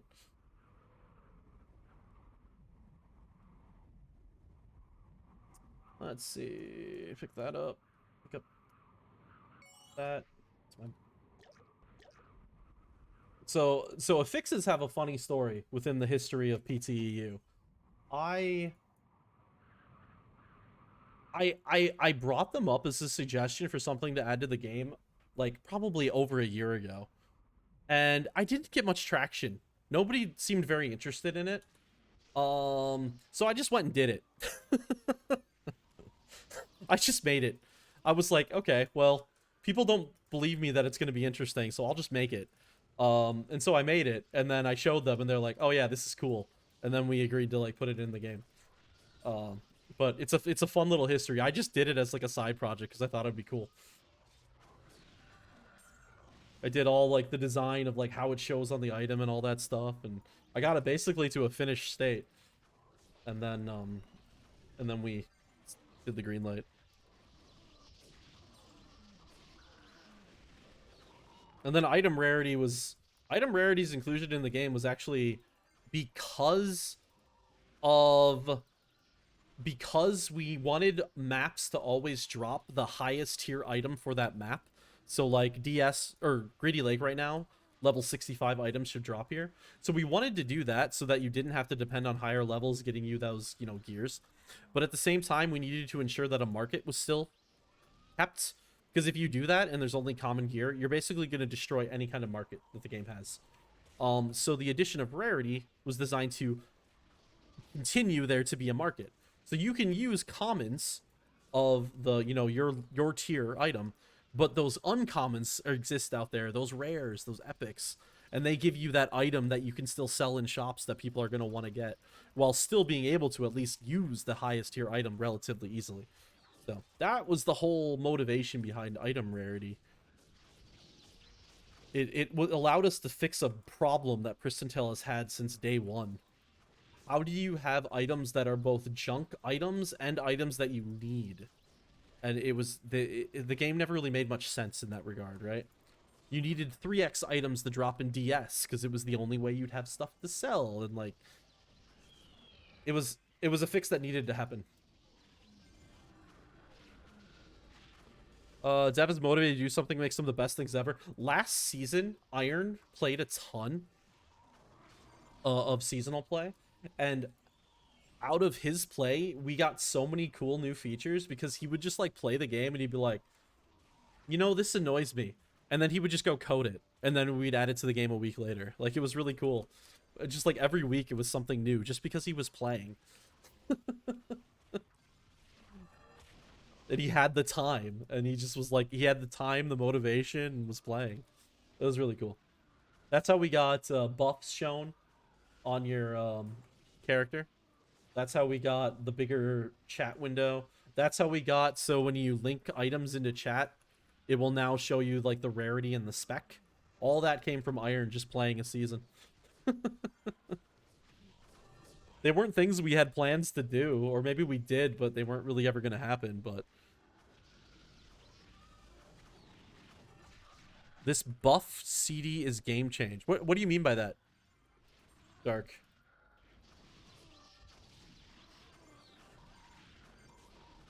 Oh, do you just mean all the buffs being 5 minutes now instead of the like random ass times they used to be? Oh, the icon that appears. Gotcha. Yeah, that is really nice if you're playing a support character to be able to see if people have all your buffs.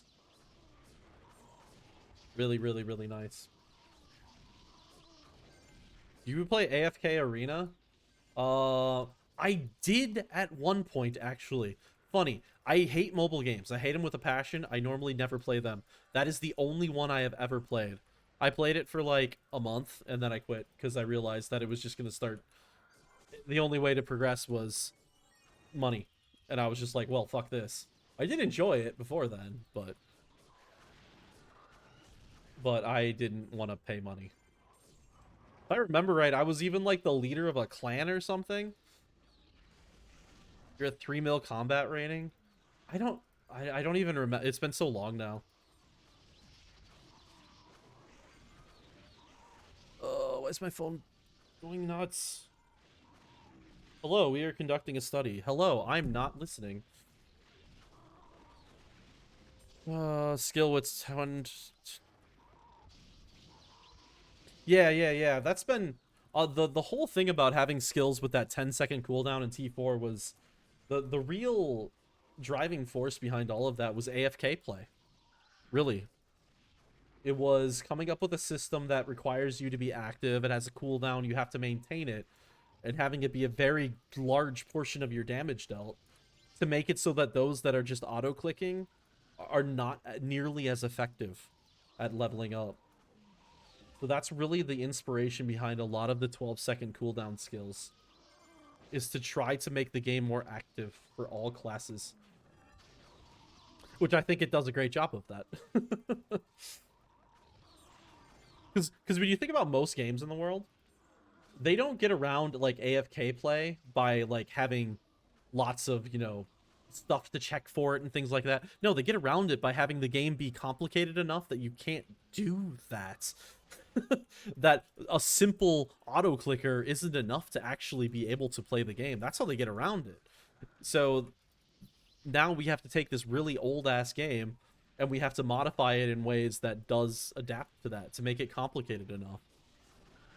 And it's just about making those little changes, those little tweaks. And eventually you can reach a game where, AFK stuff is just not, or auto clicker stuff is just not good to do, which I think is great. Always reward the active players.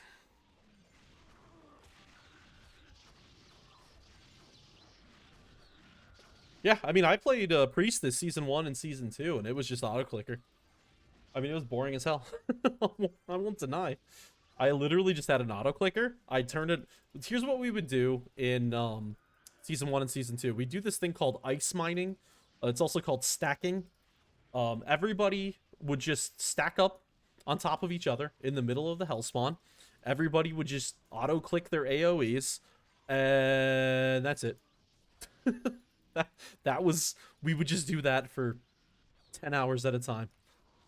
Uh, it was, I guess it was fine at the time. It's what we knew. But I'm very happy that things have changed. That was quite the world we lived in.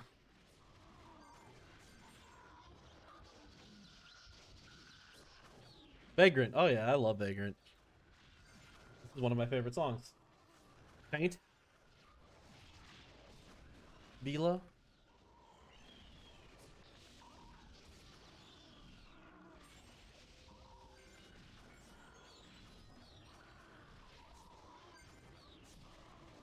You know the song from Osu? I've never played Osu. I know what it is, but never actually played it before. I've never been into rhythm games that much.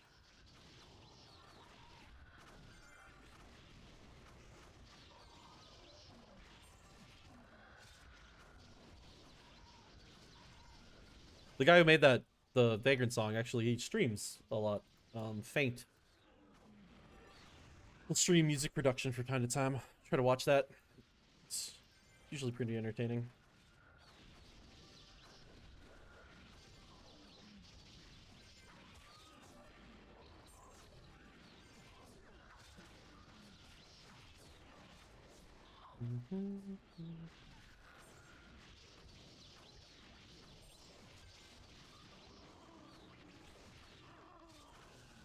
Ah, go away, you big. Oh, you know what? I haven't been paying attention to my quests. What am I at? Party quests. We're at 200. Okay, we're still going. We still got the time. We're almost 66 though. I can go get my wolf. Wolfie's gonna be joining the fight. I don't know if I'm gonna bother using him, but I get a wolf, so that's cool, I guess. It's so funny because when I was playing this game originally, um, I was a wolf archer. I remember. I didn't take Force of Nature because Force of Nature was the level 70 skill. Wolf was the level 60 skill. And I remember I maxed Wolf and decided against taking Phoenix Shot, Evasion Mastery, and Force of Nature. Why? I don't know, because I think I just liked having a big wolf. There was something cool about, like, because everybody was relatively lower level overall, and like seeing a maxed level wolf just didn't happen really. So, you know, you just like walk into a spawn and you'd cast that and it would just be like, holy shit. That thing's huge. And I always enjoyed that.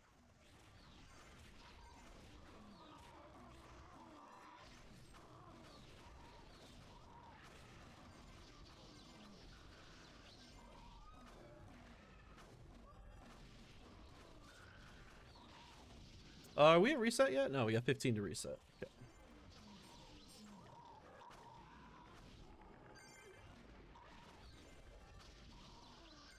Well, I started today at 60. We're about to hit 66, so made some decent progress today.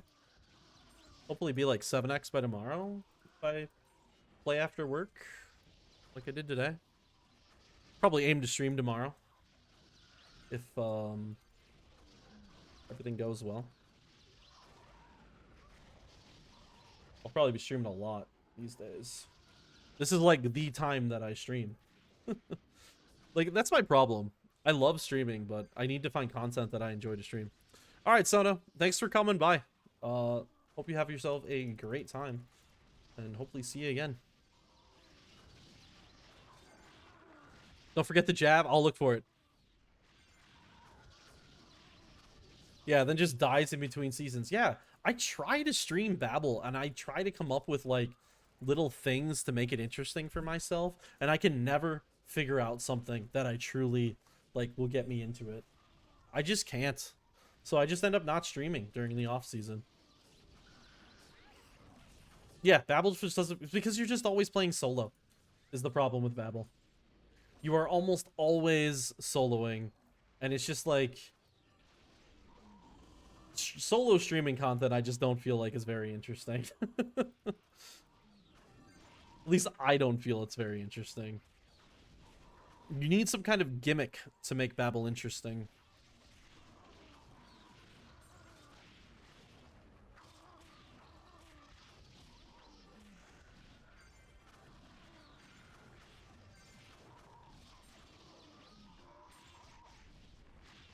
So like I tried the Nuzlocke thing, which I actually really enjoyed. I just it couldn't hold my attention. I do want to do the Nuzlocke thing. I just at the time, I don't know. I just could not get myself committed to it. Because I think the Nuzlocke thing could be pretty fun. If you have to like play on a more really like, you know, not as many parties and stuff kind of server, it's a good way to distract yourself. Um Also, I've done what? Remember noob nights? Wednesday night noob nights? Did during last season. Could do those again. Those were fun. So noob night was like a event we do on Wednesdays where we'd start a brand new character, and whoever wanted to join up, and we'd do like a party through the low levels, stream it. If you wanted to like, if you were a new player and needed a group to party with, like play on noob night, and we could, you know, party together till like 3x or 4x. That was fun. Oh, also we'd supply gear, because we'd have like really high rarity, low level items. But doing that again could be fun. I don't know. I have all these like little event and things to do. It's just for whatever reason I get to Babel and then I'm just like, I don't want to do them here.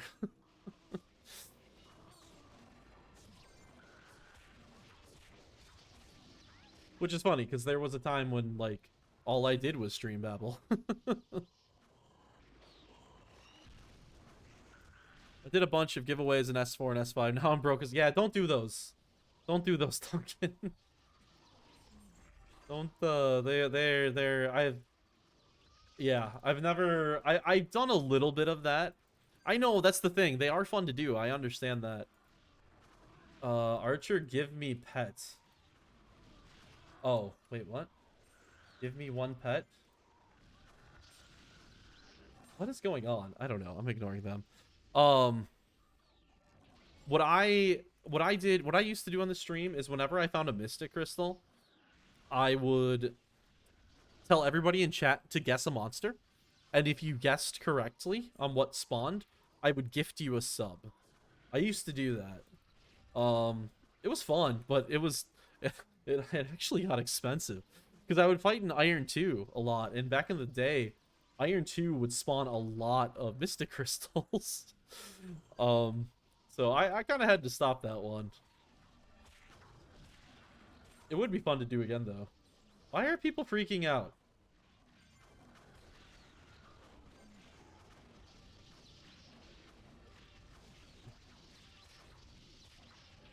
What's up? I really don't know what they're asking.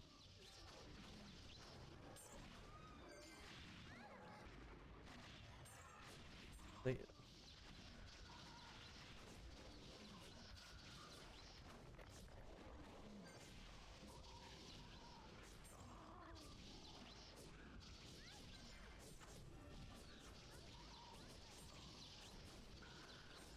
Begging for premiums.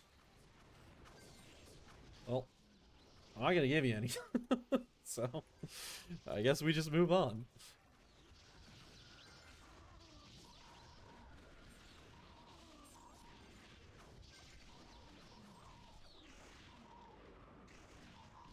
I always forget I even have the pet.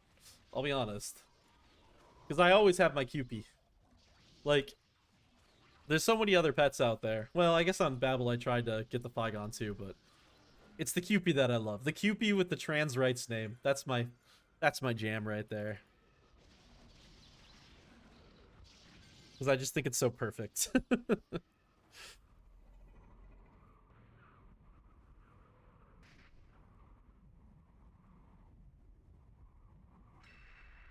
Ding. 66, yo.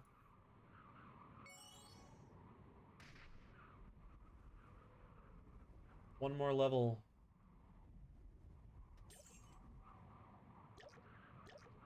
Okay, got more pots. Oh, gotta stretch my back out a little bit here again. Fuck.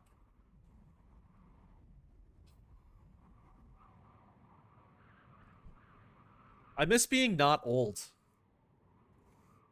Hell, even when I started on this server, I feel like I was so much younger.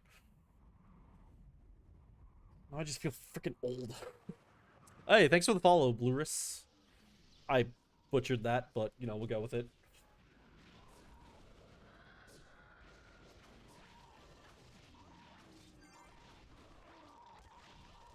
The queer pea. I love the queer pea. I could get behind that. I could get behind that. I don't know if everybody else wants to add that.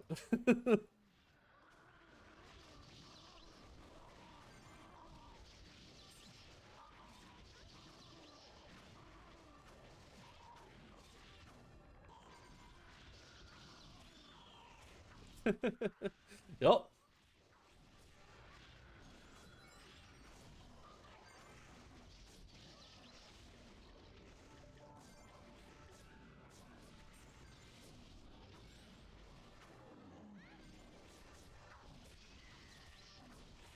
Yeah, I'd love to add something like rainbow shit like that. Give me all the rainbow shit. I just don't. I don't know what kind of target market we're looking at. 1 second here. I got a Discord message. Lord God Almighty Carve. Okay, I'll have to read that later. We just got a couple paragraphs worth of feedback on Pikeman. Yeah, not reading that on stream.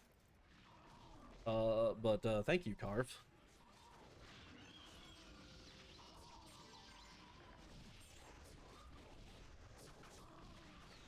Eraser setup is an RGB. I don't. My setup isn't too rainbow. I do though have my fans currently on my computer setup. It's currently a giant trans flag. In fact, now I'm probably gonna get kicked from this party if I search for this. Let's see. Go to my account. Search by media. Sure, I can find this relatively easily. I shared it not that long ago. Scrolling, scrolling, scrolling, scrolling, scrolling, scrolling, scrolling. Scrolling. Haha, I found it.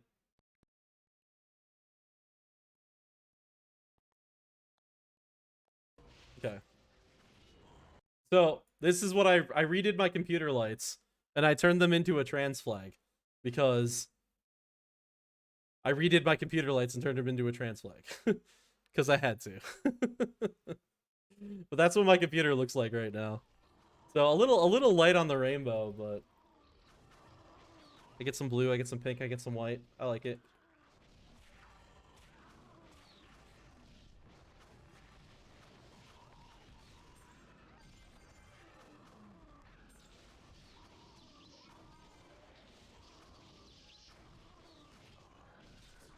I decided when I redid my computer, like last year or so, I decided to go with like a pink theme. Well, like a black and pink theme. That's what I was going with.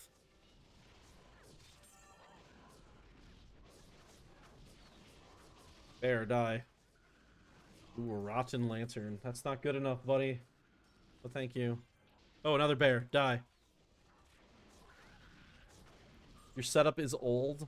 I have my setup. Okay, so it's funny. You look at that computer right there. That computer right there. Technically speaking, in a Ship of Theseus kind of way, that computer's 12 years old. Um, but what I mean by that is, over the course of 12 years since I built the original one, I have at one point, like, I've replaced each individual part at a different point. It's been rebuilt technically like 3 times now. Like, I'll replace one part, I'll replace another part, I'll replace another part, I'll replace another part. And it's just like keeps getting modified slightly. So technically, the original build of that PC was 12 years old. And it does have like a lineage that goes all the way back to 12 years ago. But none of the components are that old in it. The final component of the original build I replaced last year, and it was the power supply. The original power supply that I bought finally got replaced last year. But if you compare what it looks like 12 years ago to what it looks like now, it is not even, it's not the same case. It's not the same anything. It wasn't even water cooled. It's all totally different.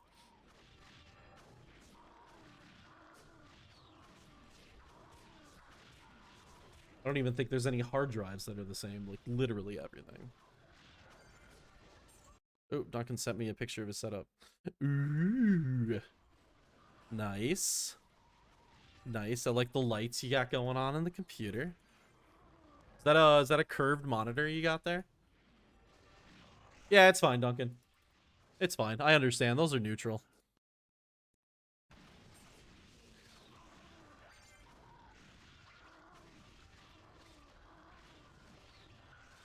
$144 hertz, 32 curve. That's nice. That's very nice. I had a curved monitor for a period of time. I don't know. I didn't really like it. It was an ultra wide curved. I didn't like ultra wides. Maybe things are better nowadays, but back in those days, this was probably 4 or 5 years ago. In the earlier days of ultra wides. Uh, Jesus Christ, fucking. In the early days, like the support in games was kind of meh, and I found myself having to play a lot of games with 16:9 and like black borders and stuff, and I just kind of got sick of that. So I decided to just stick with 16:9 monitors. So right now I use a 144 hertz, 16:9, 27-inch. Like, it's perfect. Gets the job done.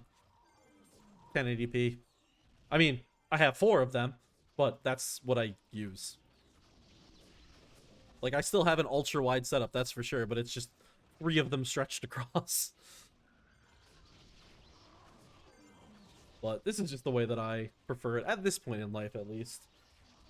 I've always been a huge fan of multi-monitor setups. For Pristontale, it obviously does nothing. You can't really extend it across 3 monitors. It doesn't really make sense. But for shooters and stuff, or racing games, simulator games, the triple monitor setup is just... It's... You can't beat it. You just cannot beat it. Having that immersion of having the sides and stuff also... Like, you really get in it. I've been running a triple monitor setup like that for 10 years, and it's so hard for me to go back. I've tried going back, and I just can't do it.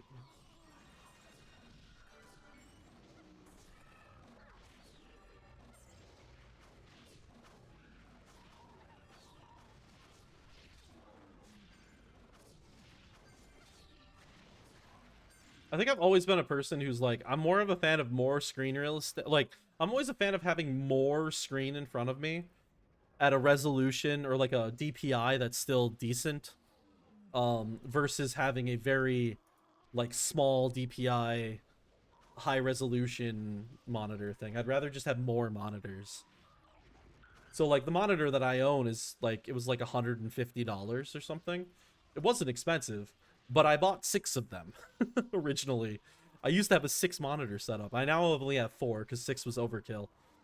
And 2 are at my work now. But that's like the kind of approach I take. Like instead of investing a lot into one monitor, I just buy a lot of one cheaper monitor. And I like it. I like that approach. The downside of running a 6 monitor setup is that there's a lot more power draw. There's a lot more heat generated. You need a hell of a mounting system in order to make it work. There's a lot more maintenance involved. So it's definitely not for everyone.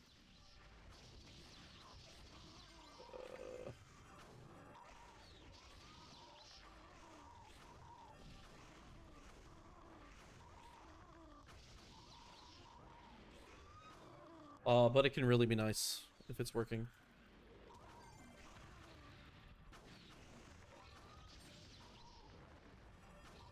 And even though I haven't used my camera for streaming in a really long time. I do want to switch that up. There was a few reasons why I wasn't doing it. But a lot of those reasons are passing slowly. And so I'd like to start using my camera again. And because of the 6 monitor setup that I had, and then I removed the 2 in the upper corners, and I replaced them with streaming lights, like studio light things. And then that's also how I have my camera mounted to my system, is it's mounted to those kind of like things. My streaming setup is ridiculously good, and I just wish I actually used it for like its true purpose, but I don't, because I've just had all these like health issues and stuff that have kind of kept me from using it to its full potential. But soon, someday, we'll get back to normal.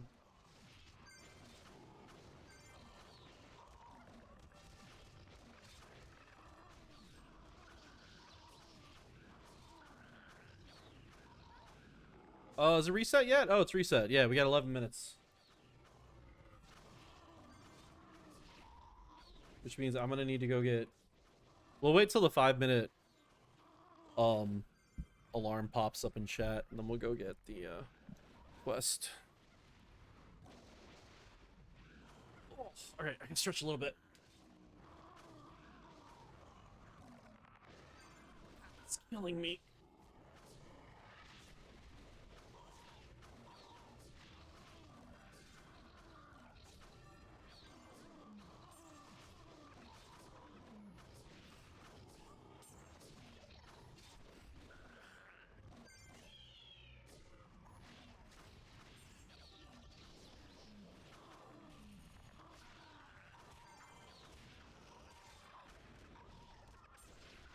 I'm the kind of person where I kind of would love a job in life. If this could be like a really good paying job, which I don't know, I don't think you can really get it to be good paying. But if I could have a job of just like setting up and creating and setting up computer setups for people, I would absolutely love that. Because I have this habit of like spending money I don't really have on just very elaborate setups just because I really enjoy the building process and the creating process and the designing process and coming up with a way that works really well. But, you know, you don't always have the money to do that. It's expensive. But my setup is honestly ridiculous.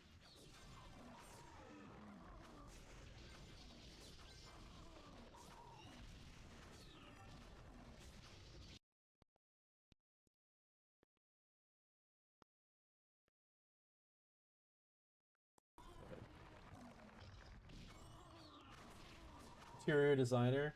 Yeah, I'm talking more like specifically from like a tech tech design setup of things. Like I wish I could just have like infinite money, because I would love to like set up a whole home server thing that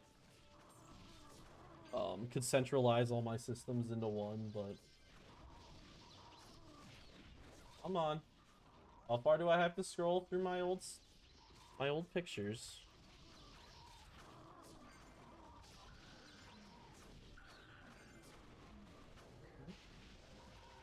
Here we go. Spider Trooper. Perfect. I can shift click on you for a few moments.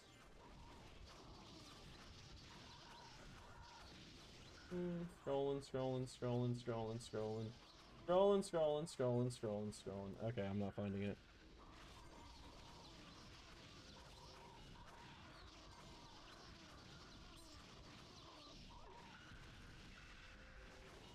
Got a 68 on here. Perfect.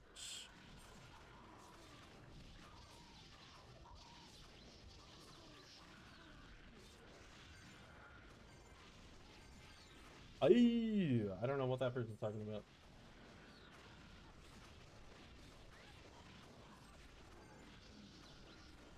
Oh, we leveled up. Duh. I'm not paying attention.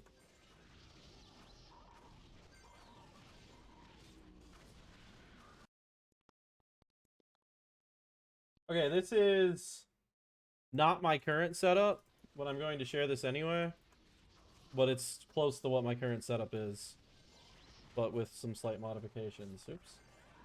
So it was my computer setup. I've removed the upper left and upper right monitors because it was just fucking overkill. And I've replaced them with lighting for streaming. But that is what my computer setup kind of is. And the desk I designed and built myself when I was like 16. And I'm still using it to this day. I'm using that desk for, Jesus Christ, a long time.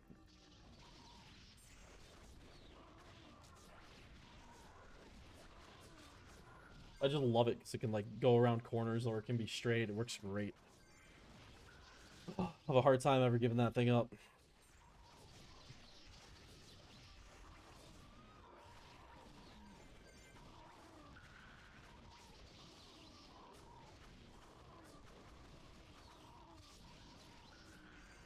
Forcing me to not have to wear the same hoodie for 6 days straight. Yeah, I mean, if I do stream with my camera on again, yeah, I will be in a similar situation. Having to actually care about what I'm wearing before I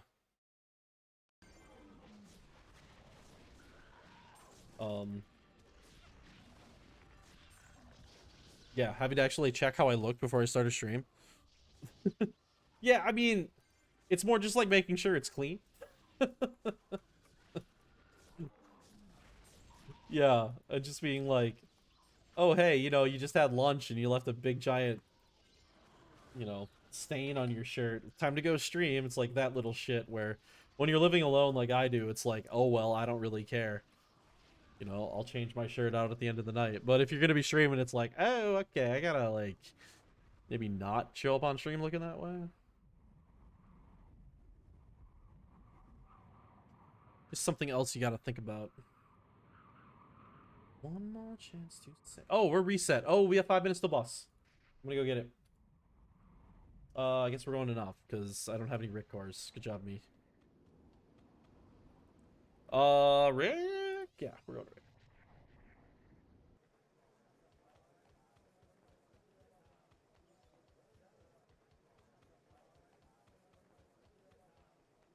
Come on.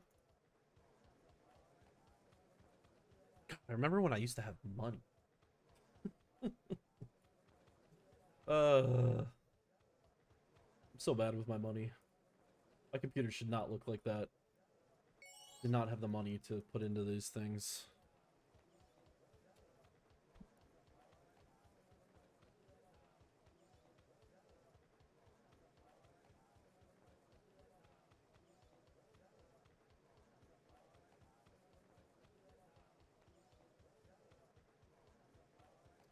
Okay, back to greedy. Let's go kill a boss. Seasonal boss is spawning in 5 minutes. Thank you, Pristontale Live Bot. You're doing your thing. Good to see you worked after reset.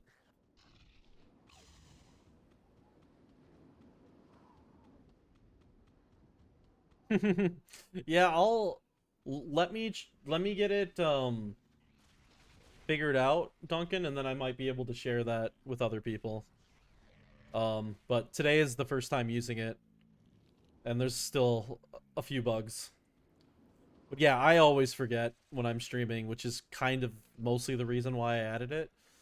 Because I'll just like get so much into chat or something, and I'll just lose complete attention for boss timers.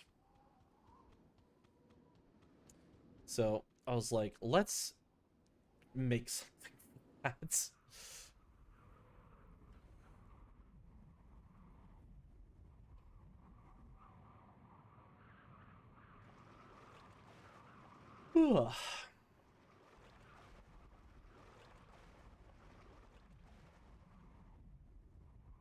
Excuse me. Come on. Did I grab a new greedy quest though? I don't. I think I might have actually just teleported out without grabbing a new greedy. So let's go grab that.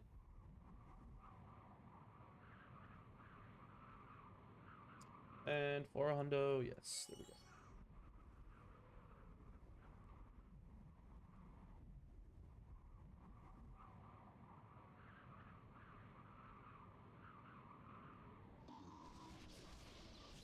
I'm back, guys.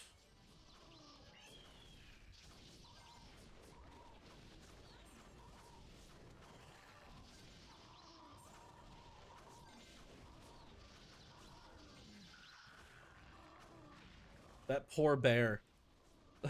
It was actually kind of cool because the game is always laggy. But that one time, because he had died before I actually hit him with the perfect aim shot, it actually looked like the perfect aim shot just straight up knocked him out. That was actually kind of funny.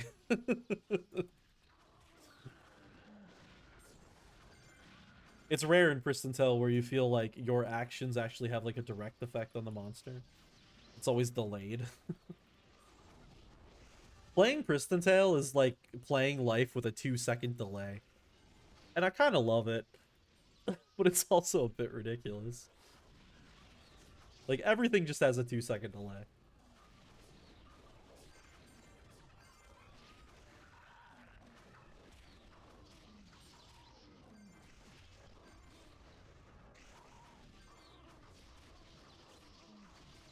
Hey, Sonny got the 82.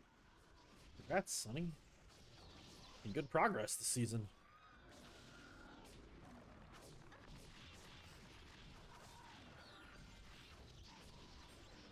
Ah, what's going on here? All right, there we go.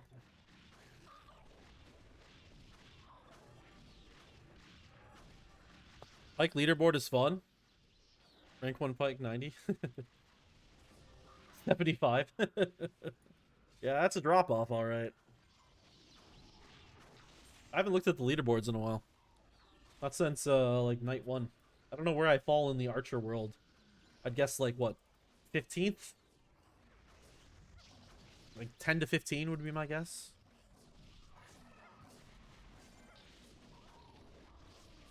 Because I know there's not many archers. Seasonal bosses spawn. I am loving. I am loving this chat bot. Because I got it reminding me at 5 minutes and at 1 minute, and it's so perfect. Those are the 5 minutes to prepare and then 1 minute to like get yourself over there.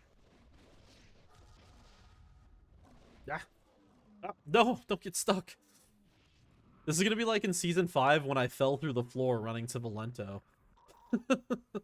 and, and then I warped back to town and I did it again and I fell through the floor again.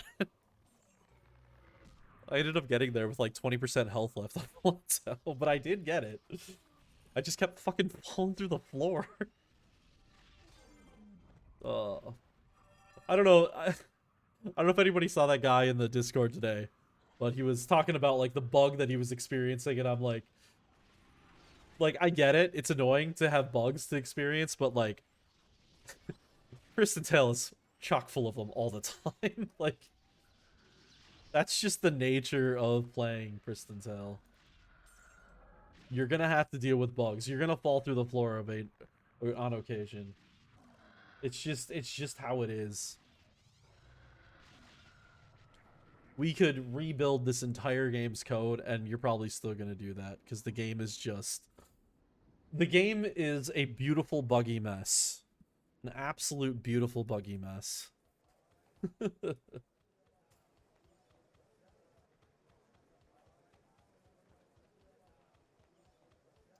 Bugs in my Pristontale?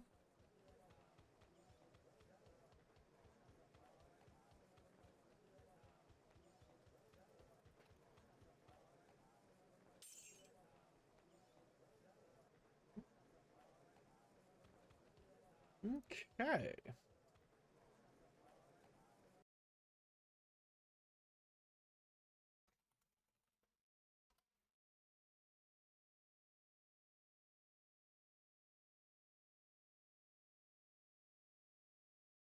All right, doing a quick check. We got anybody else online for PTAU? We do not. But I think you can probably predict where this is going. I'm going to head off for the evening. We've had ourselves a nice almost 4 hour stream. That's pretty good by my not having streamed much at all in forever standards. So we'll go with it. But I need to get some dinner. It's late. I need to go relax a little bit before work and stuff tomorrow. But hey, thanks for coming by, everybody. It was a fantastic even. Duncan, thanks for the raid again. And yeah, hope you all have yourselves a good rest of your day, or Duncan, go to bed because it's really late for you.